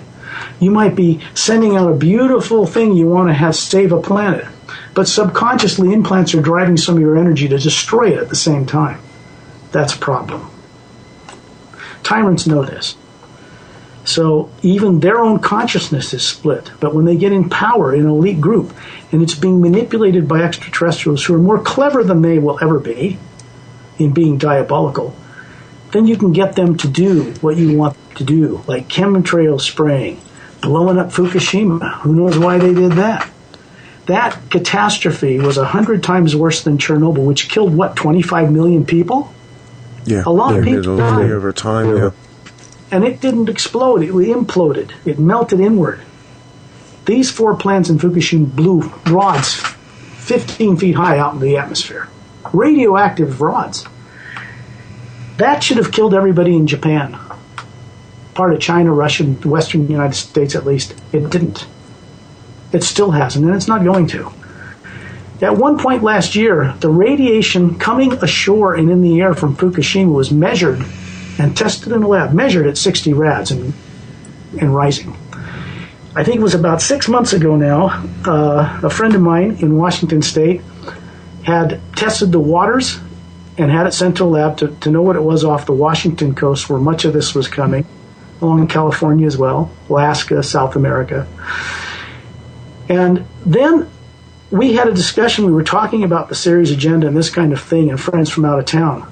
He went out and measured the waters again. The radiation was gone completely. It was even announced in California news the radiation was gone because the governor got behind it. But it didn't go nationwide, oddly enough. So the radiation that should have done what it was intended to do was foiled.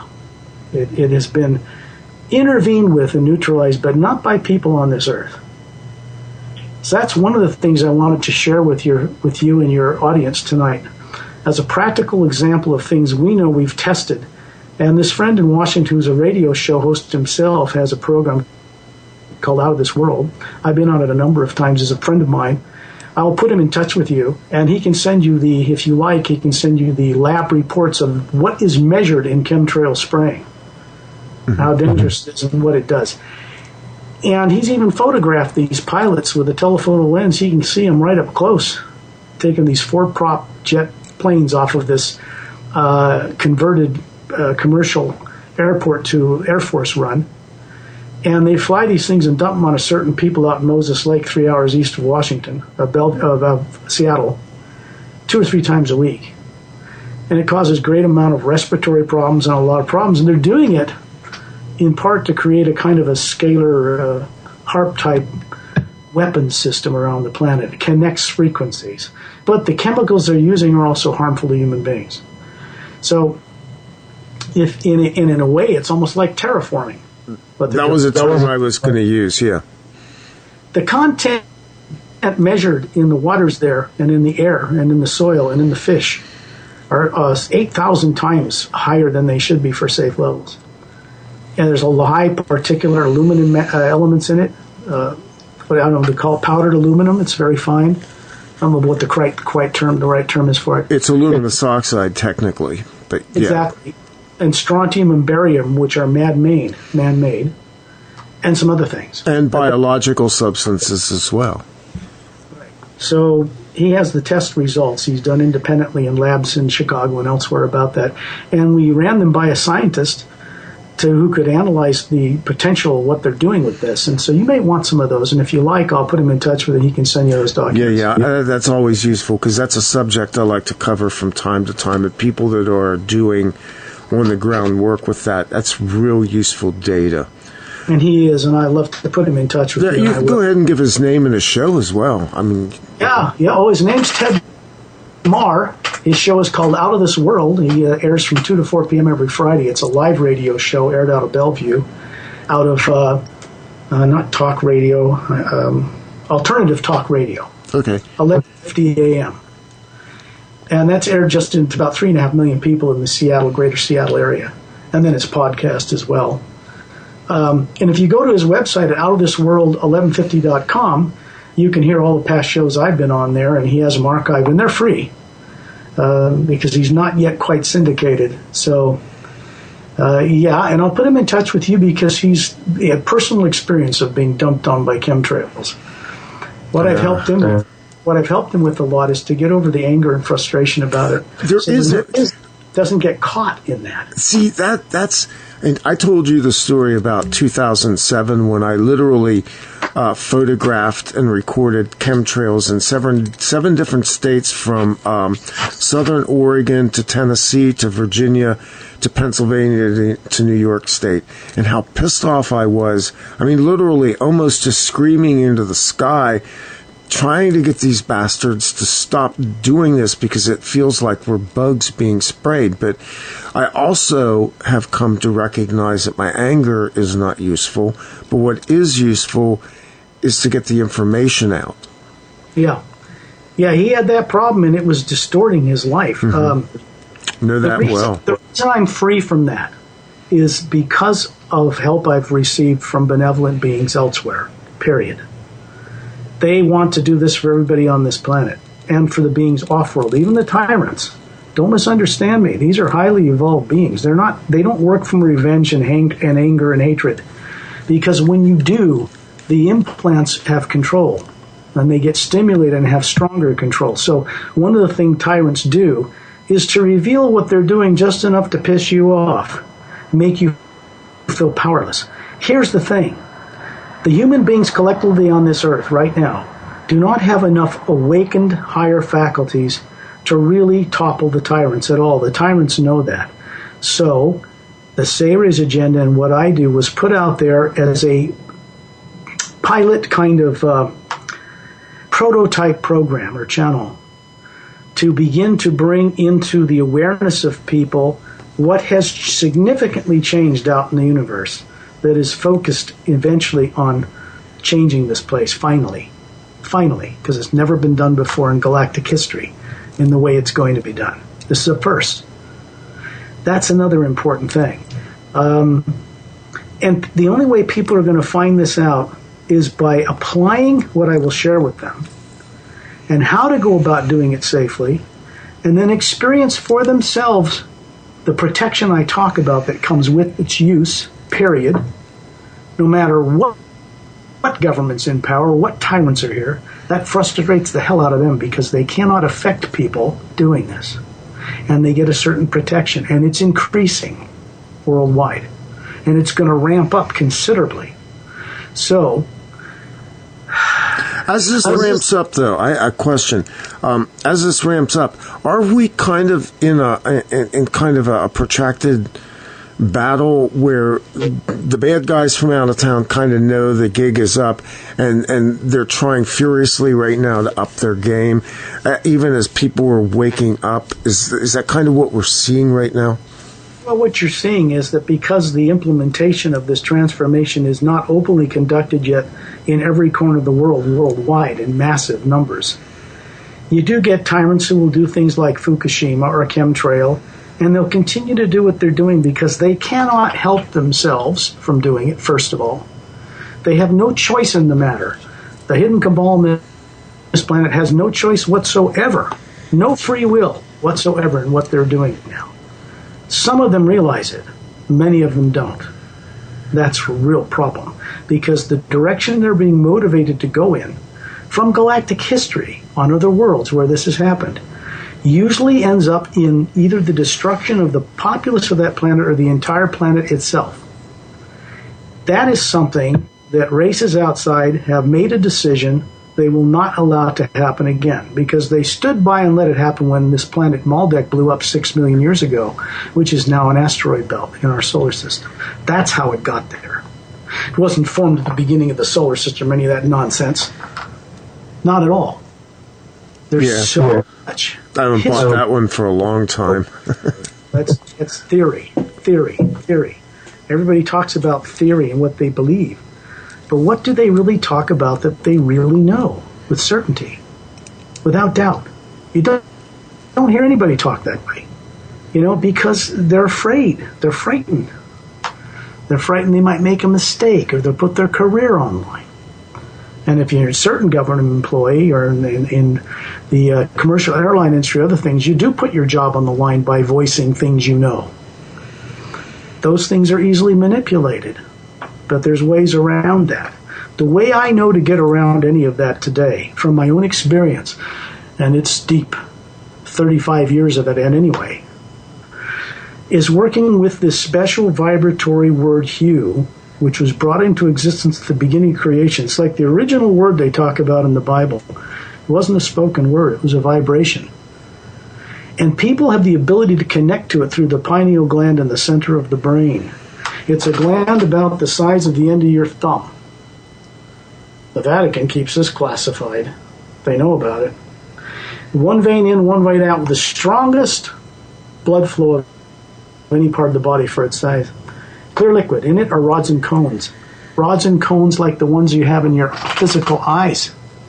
And it's connected to the optic nerve along with the pituitary.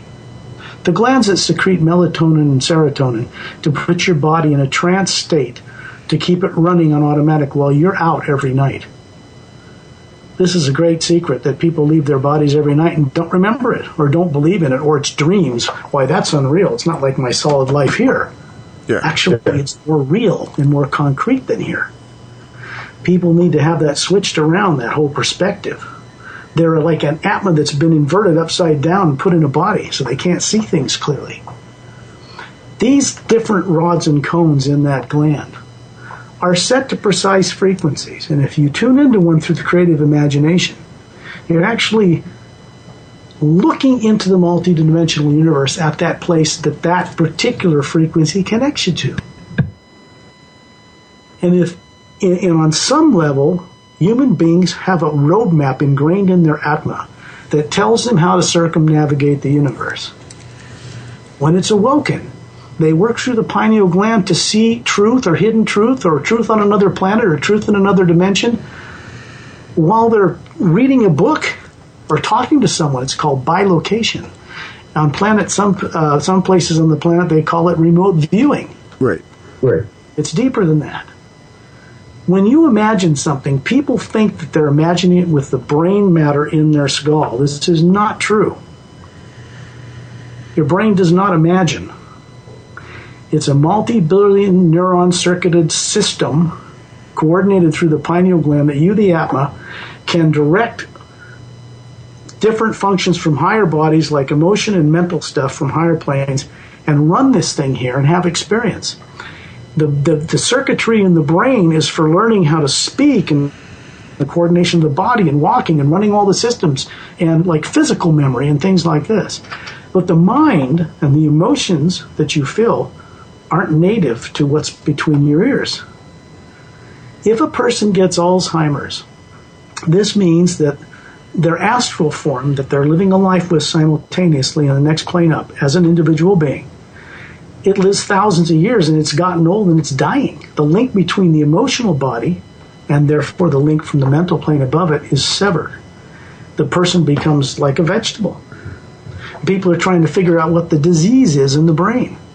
They don't know. But that's because their science doesn't go where it should, into the multidimensional universe. Advanced scientists in other worlds know about the laws and how they work in parallel dimensions. There's 144. It's an interesting number. Yeah, it is. Yeah. Parallel dimensions before you get to the lower astral plane. And people in spacefaring craft, the higher ones, can traverse in craft between all those parallels and all the worlds in them. Still physical, different rates and higher rates of matter. Time rate in each plane is at a different rate.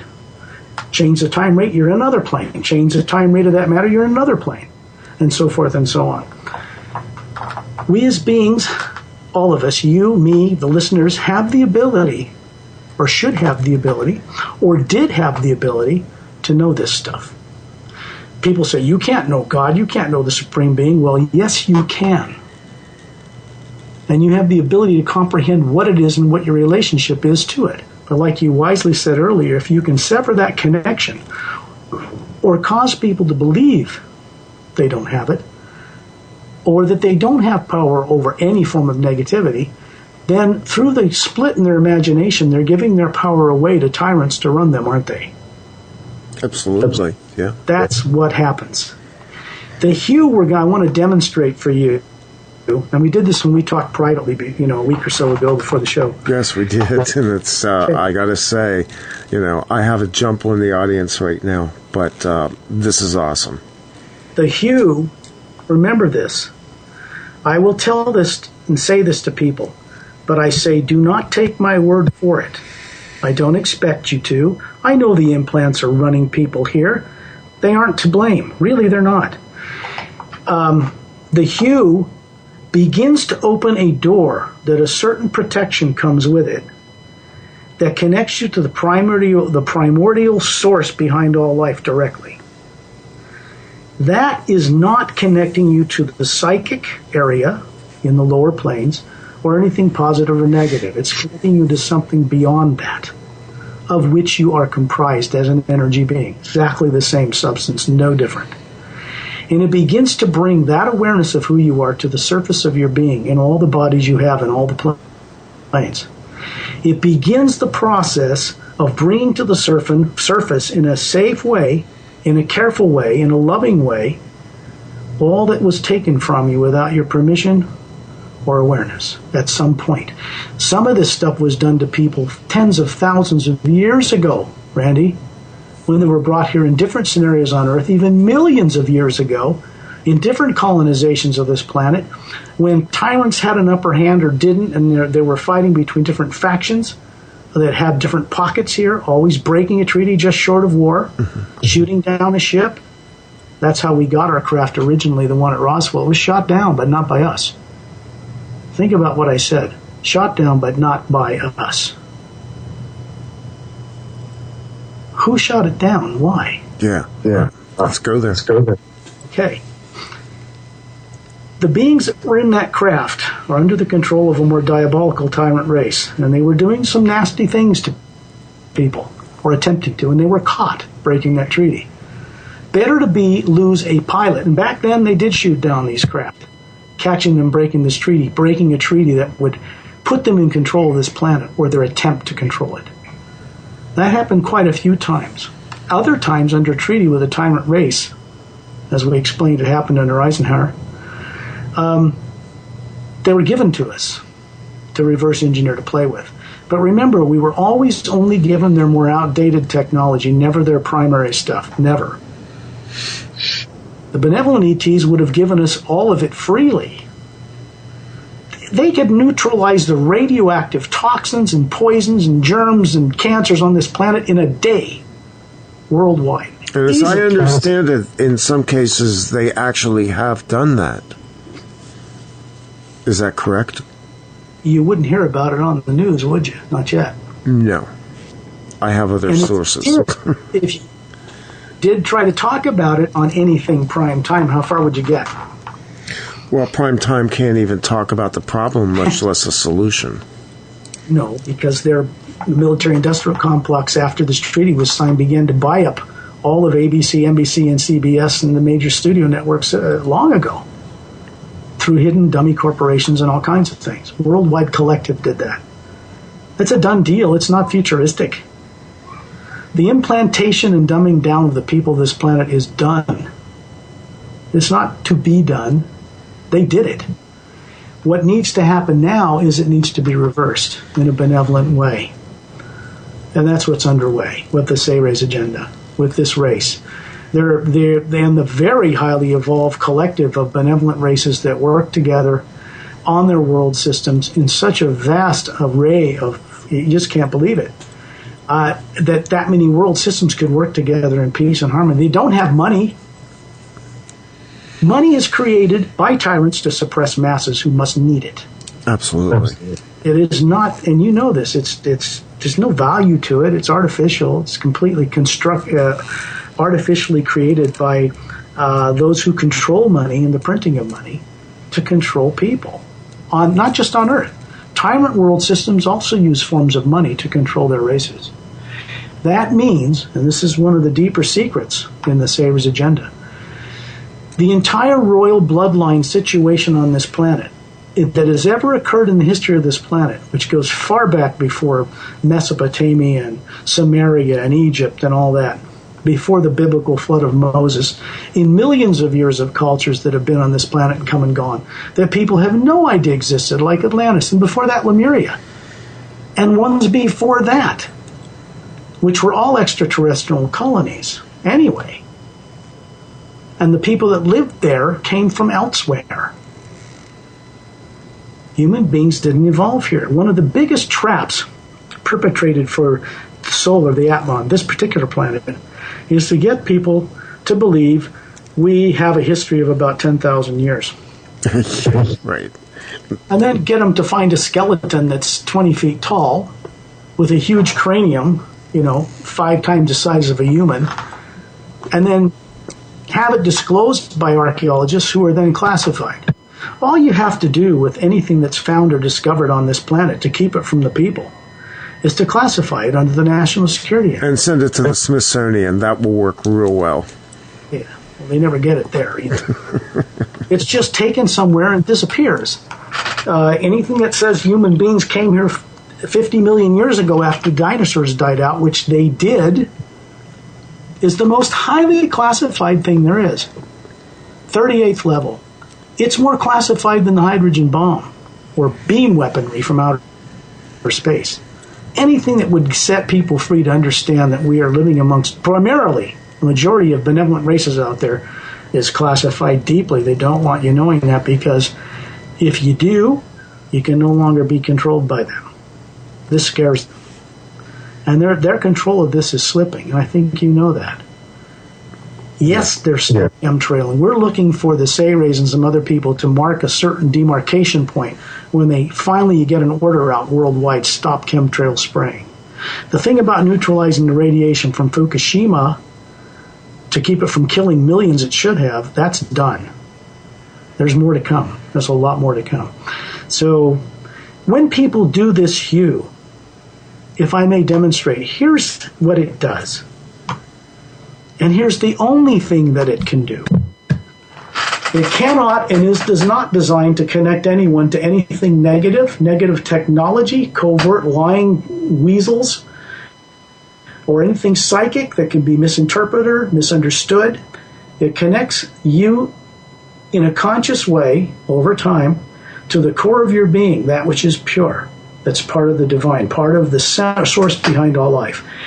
And it opens and builds a bridge between that center and your conscious awareness. Anything that's in the way of that begins to be undone. This means that when we do the Hue, we're actually telepathically sending out an SOS to connect with beings who hear this and tune into it. It's a pure frequency. It cannot be penetrated by technology or negative beings. They've tried. They always try. They've never been able to access it. So, when people do it, they're actually saying, I would like to meet the master teachers who are the counselors for the Galactic Alliance, the benevolent extraterrestrial races, and beings in the higher dimensions. And I would like to have them cross my path in one way or another in a safe, benevolent manner. I would like to have the experience of having myself returned, all that I really am. This is what we're doing when we Hue. It's the greatest prayer, because you don't put any form into that prayer. You can use techniques about seeing and experiencing beings and events through it. But the first step is to connect in a pure way to the core of your being that is below that subconscious mind, as a metaphor.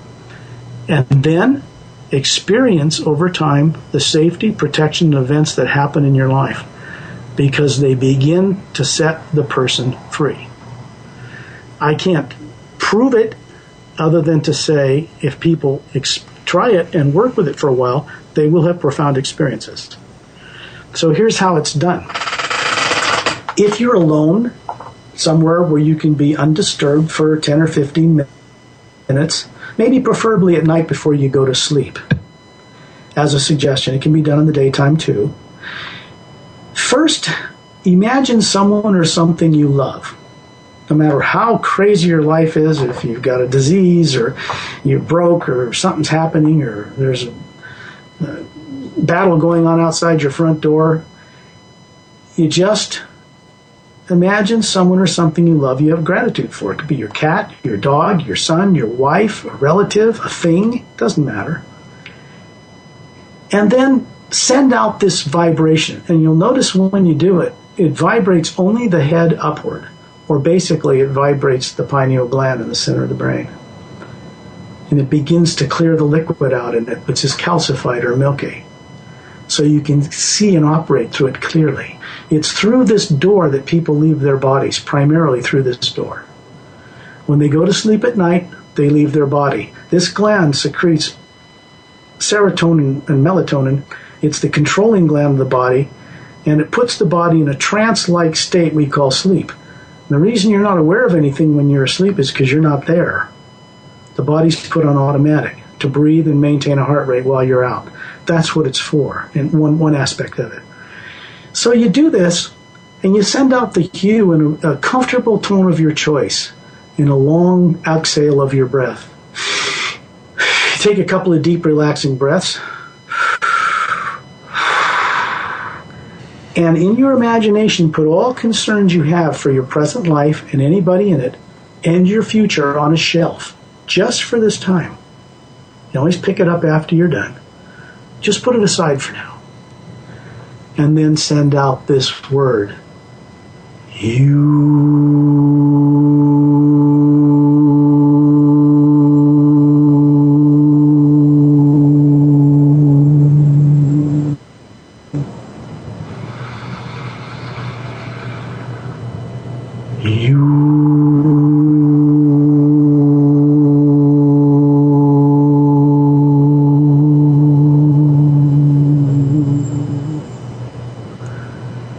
Briefly pause between each one just to look and listen at what's taking place. I recommend that people send this statement out into the Hue. It's constructed in a certain way. And they say this: safely show me purposefully hidden truth on a grand cosmic multidimensional scale and the much greater knowing of the expansive love within it. And then continue to Hue 10 or 15 minutes, and you'll notice a phenomenon. You'll just stop. It just happens. You'll just come to a stop. And Unless you're having profound experience, then continue the exercise. Otherwise, stop it. Feel the way you feel and how uplifted you feel. And then tell yourself you will remember ever so much more about where you go and what you do while you're out of your body, while your body's asleep at night. When you awaken in the morning, you will bring back a little more. Then go to sleep without wanting or needing an experience, either way, and put all your cares on a shelf somewhere and go to sleep. And if you do that for 2 weeks to 30 days for an adult, shifts in the subconscious begin to happen. And this is preliminary stuff to help get a person prepared for direct contact and for the experience of having the implants completely removed at some point by friends from out of town, because they can do it. They know how to do it. This has been around for millions of years. It's old hat to them. It may be a real shocker to us, but it's not a big deal to them. They can also be done when you're on a bus or driving your car and you're with people you don't want to hear this, or they wouldn't understand. So then you just do it silently in your imagination, in your mind. It works the same whether it's out loud or silent. It will still work. And the protective experiences come along with this. I mean, they become unmistakable. You see them. And then at some point, the individual will have more contact experiences. These are highly evolved extraterrestrial races, benevolent, loving, kind, not trapped. They don't have subconscious minds. And they have master teachers that mentor them. And you can meet them if you want to. These kinds of things can take place through the Hue, definitely. I hope that helps. Well, I can tell you that it does. And I can tell you that if the listeners will just take this audio file, I'm tempted to do this, and just take that audio segment of the audio file and work with it. Just work with the vibration, with the frequency, and the details that Scott laid out, and that you will probably, in very short order, I've been working with this since Scott and I talked, 2 weeks ago? It was a week ago even. And I got to tell you that it's opening things up. And it is not only that, I almost get like a high every time I do it. When you were doing it sitting here, I could just feel myself kind of lift. And so there's a real positive aspect to this, that when we begin to lift our own vibrational levels, are we not creating a radiant state that then kind of merges out into, I guess you could be almost like the 100th monkey thing. Exactly. That's exactly right, Randy. What you're doing is you, of your own true, real free will, despite the implants you know are there, that can terrorize you, try to get you off track, it begins to put you in charge over them until they can be safely removed. That's the best way I have of putting it. And it does this by waking up your higher faculties despite what tyrants want or don't want. And this is because the protection of masterful teacher beings and masterful, highly evolved, spiritual and technologically advanced human and humanoid and other races out there that we actually are related to are involved now in massive numbers outside this planet. They're in shielded ships. The reptilians and others can't even detect them if they don't want them to. And they're doing things now that have never been done out in the universe. They're doing them out in the universe, and they're about to do it to this planet. In some places, like you said, it's already underway. This radio shows an example of how this is beginning to unfold. This rabbit hole goes so much deeper than what we could talk about in one or two radio shows. But when people begin to explore the Hue and the protection it provides and how to do it, they begin to co-creatively send out. They co-create this. It's not their co-workers. They're co-creators as divine beings, as beings that once were very evolved and had it taken from them through one series of scenarios or another in ancient history, off-world and other planets and here. So it goes deeper than this lifetime. The implants go deeper than one lifetime. The shutting down of the genomes and the DNA goes deeper than just on this planet. It's been done to people in other worlds, and they were brought here that way. So everything goes off-world. Every secret people are looking for, every mystery to hidden truth, every answer they're seeking lies as a potential awakening experience in their own being, because the nature and structure of their being, we call soul of the Atma, is designed to be able to circumnavigate the multidimensional universe. There are many higher dimensions, and there are many higher dimensions beyond the void of the Buddhists. Many of them think that's the end. It's not.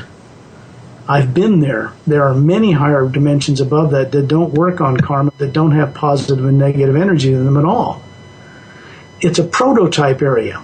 New things that are brought into the lower dimensions, like this one, that can help solve the greater problem of the source or the supreme being or prime creator, are prototype tested there and sent down as a vibration into the lower dimensions. And if it comes back true, necessary, and kind, then it's implemented. And it takes a long time up there before something new is ever implemented. But this is where this new ray came from, Randy, that was presented to the Sira Race, and what it did to them, and how it came into creation, and what it's set to do, to retire evil as an experiment and replace it with something that's infinitely more effective in helping people return to the source as conscious, fully capable, trustworthy co-creators. We're destined to help create and run greater manifestations in creation that now exist.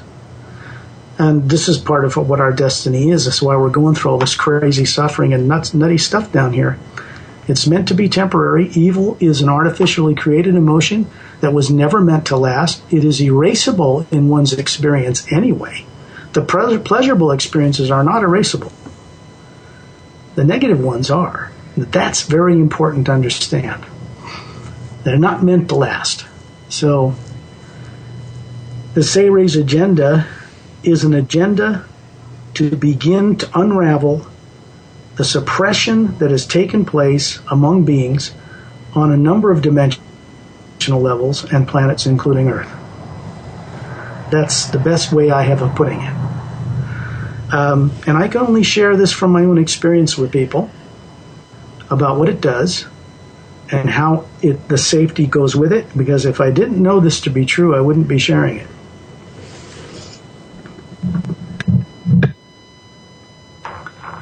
If you like, Randy, you still there? Yeah, I'm still. Yeah, sorry. I hit the cough button for a minute. I was just sitting here thinking, we get caught up in our conscious minds again.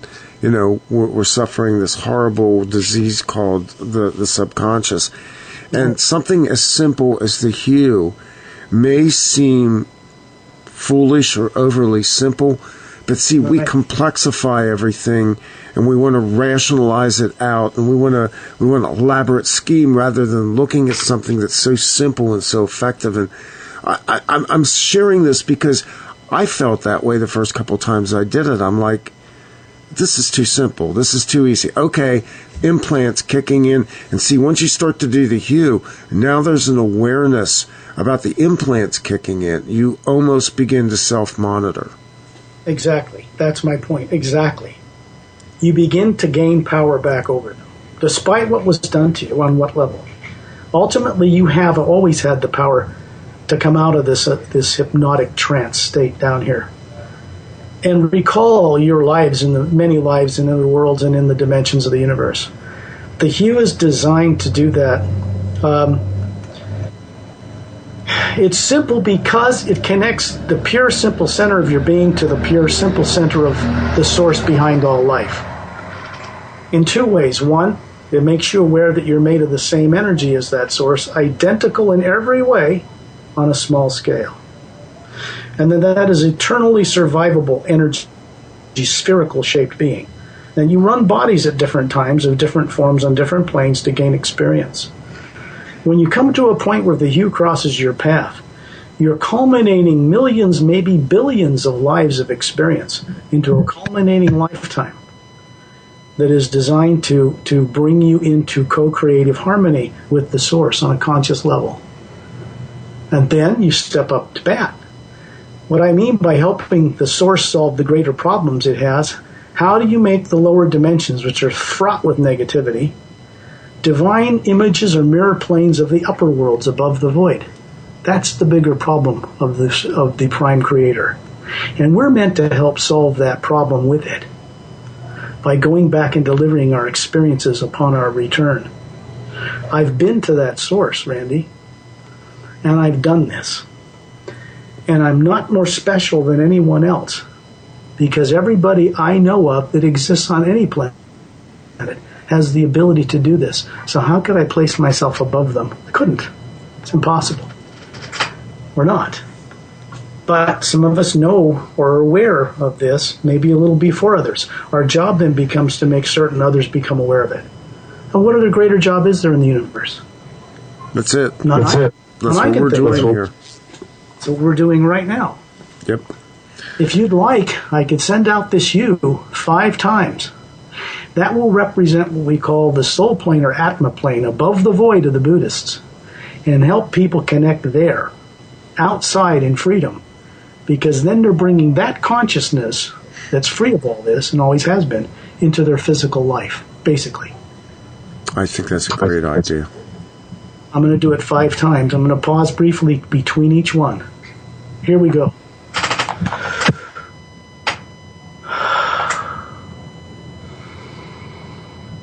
You...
Here is what is actually happening when we do this.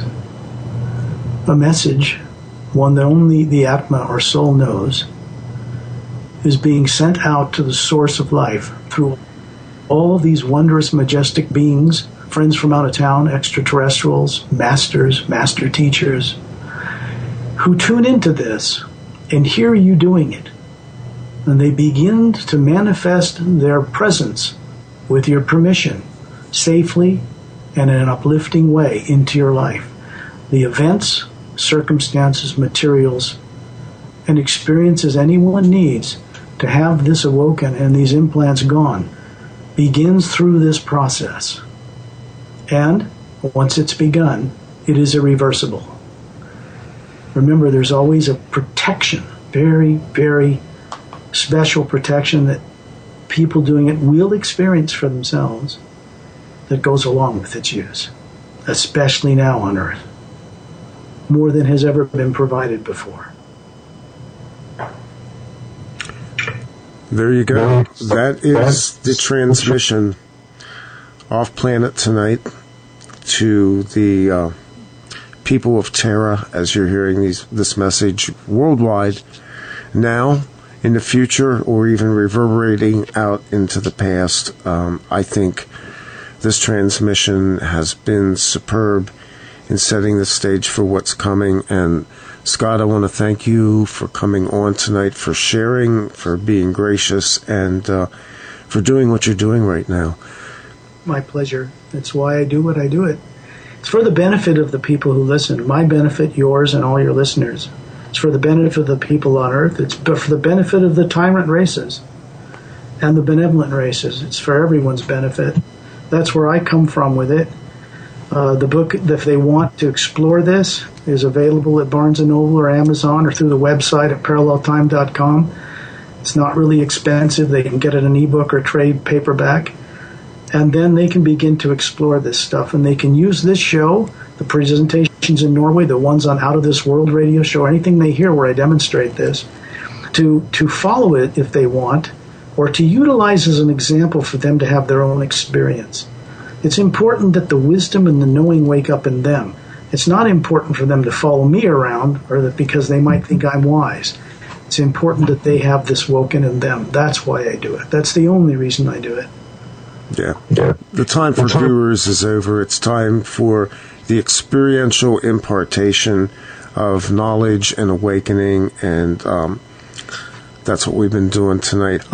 We don't have guests lined up yet for next week, but keep an eye on the website. Don't forget to please help our friend GeorgeAnn Hughes in her time of need. We're sending her all kinds of healing things right now. We expect her to fully recover and share her story, because I don't think she's intended to leave this planet just yet. Links will be up. This show will be up offplanetradio.com. This has been a rather unique edition of Off Planet Radio. I'm Randy Maugans. The truth is out there. It's inside you. It's inside the Hue. We'll be back again with another show very soon. Good night.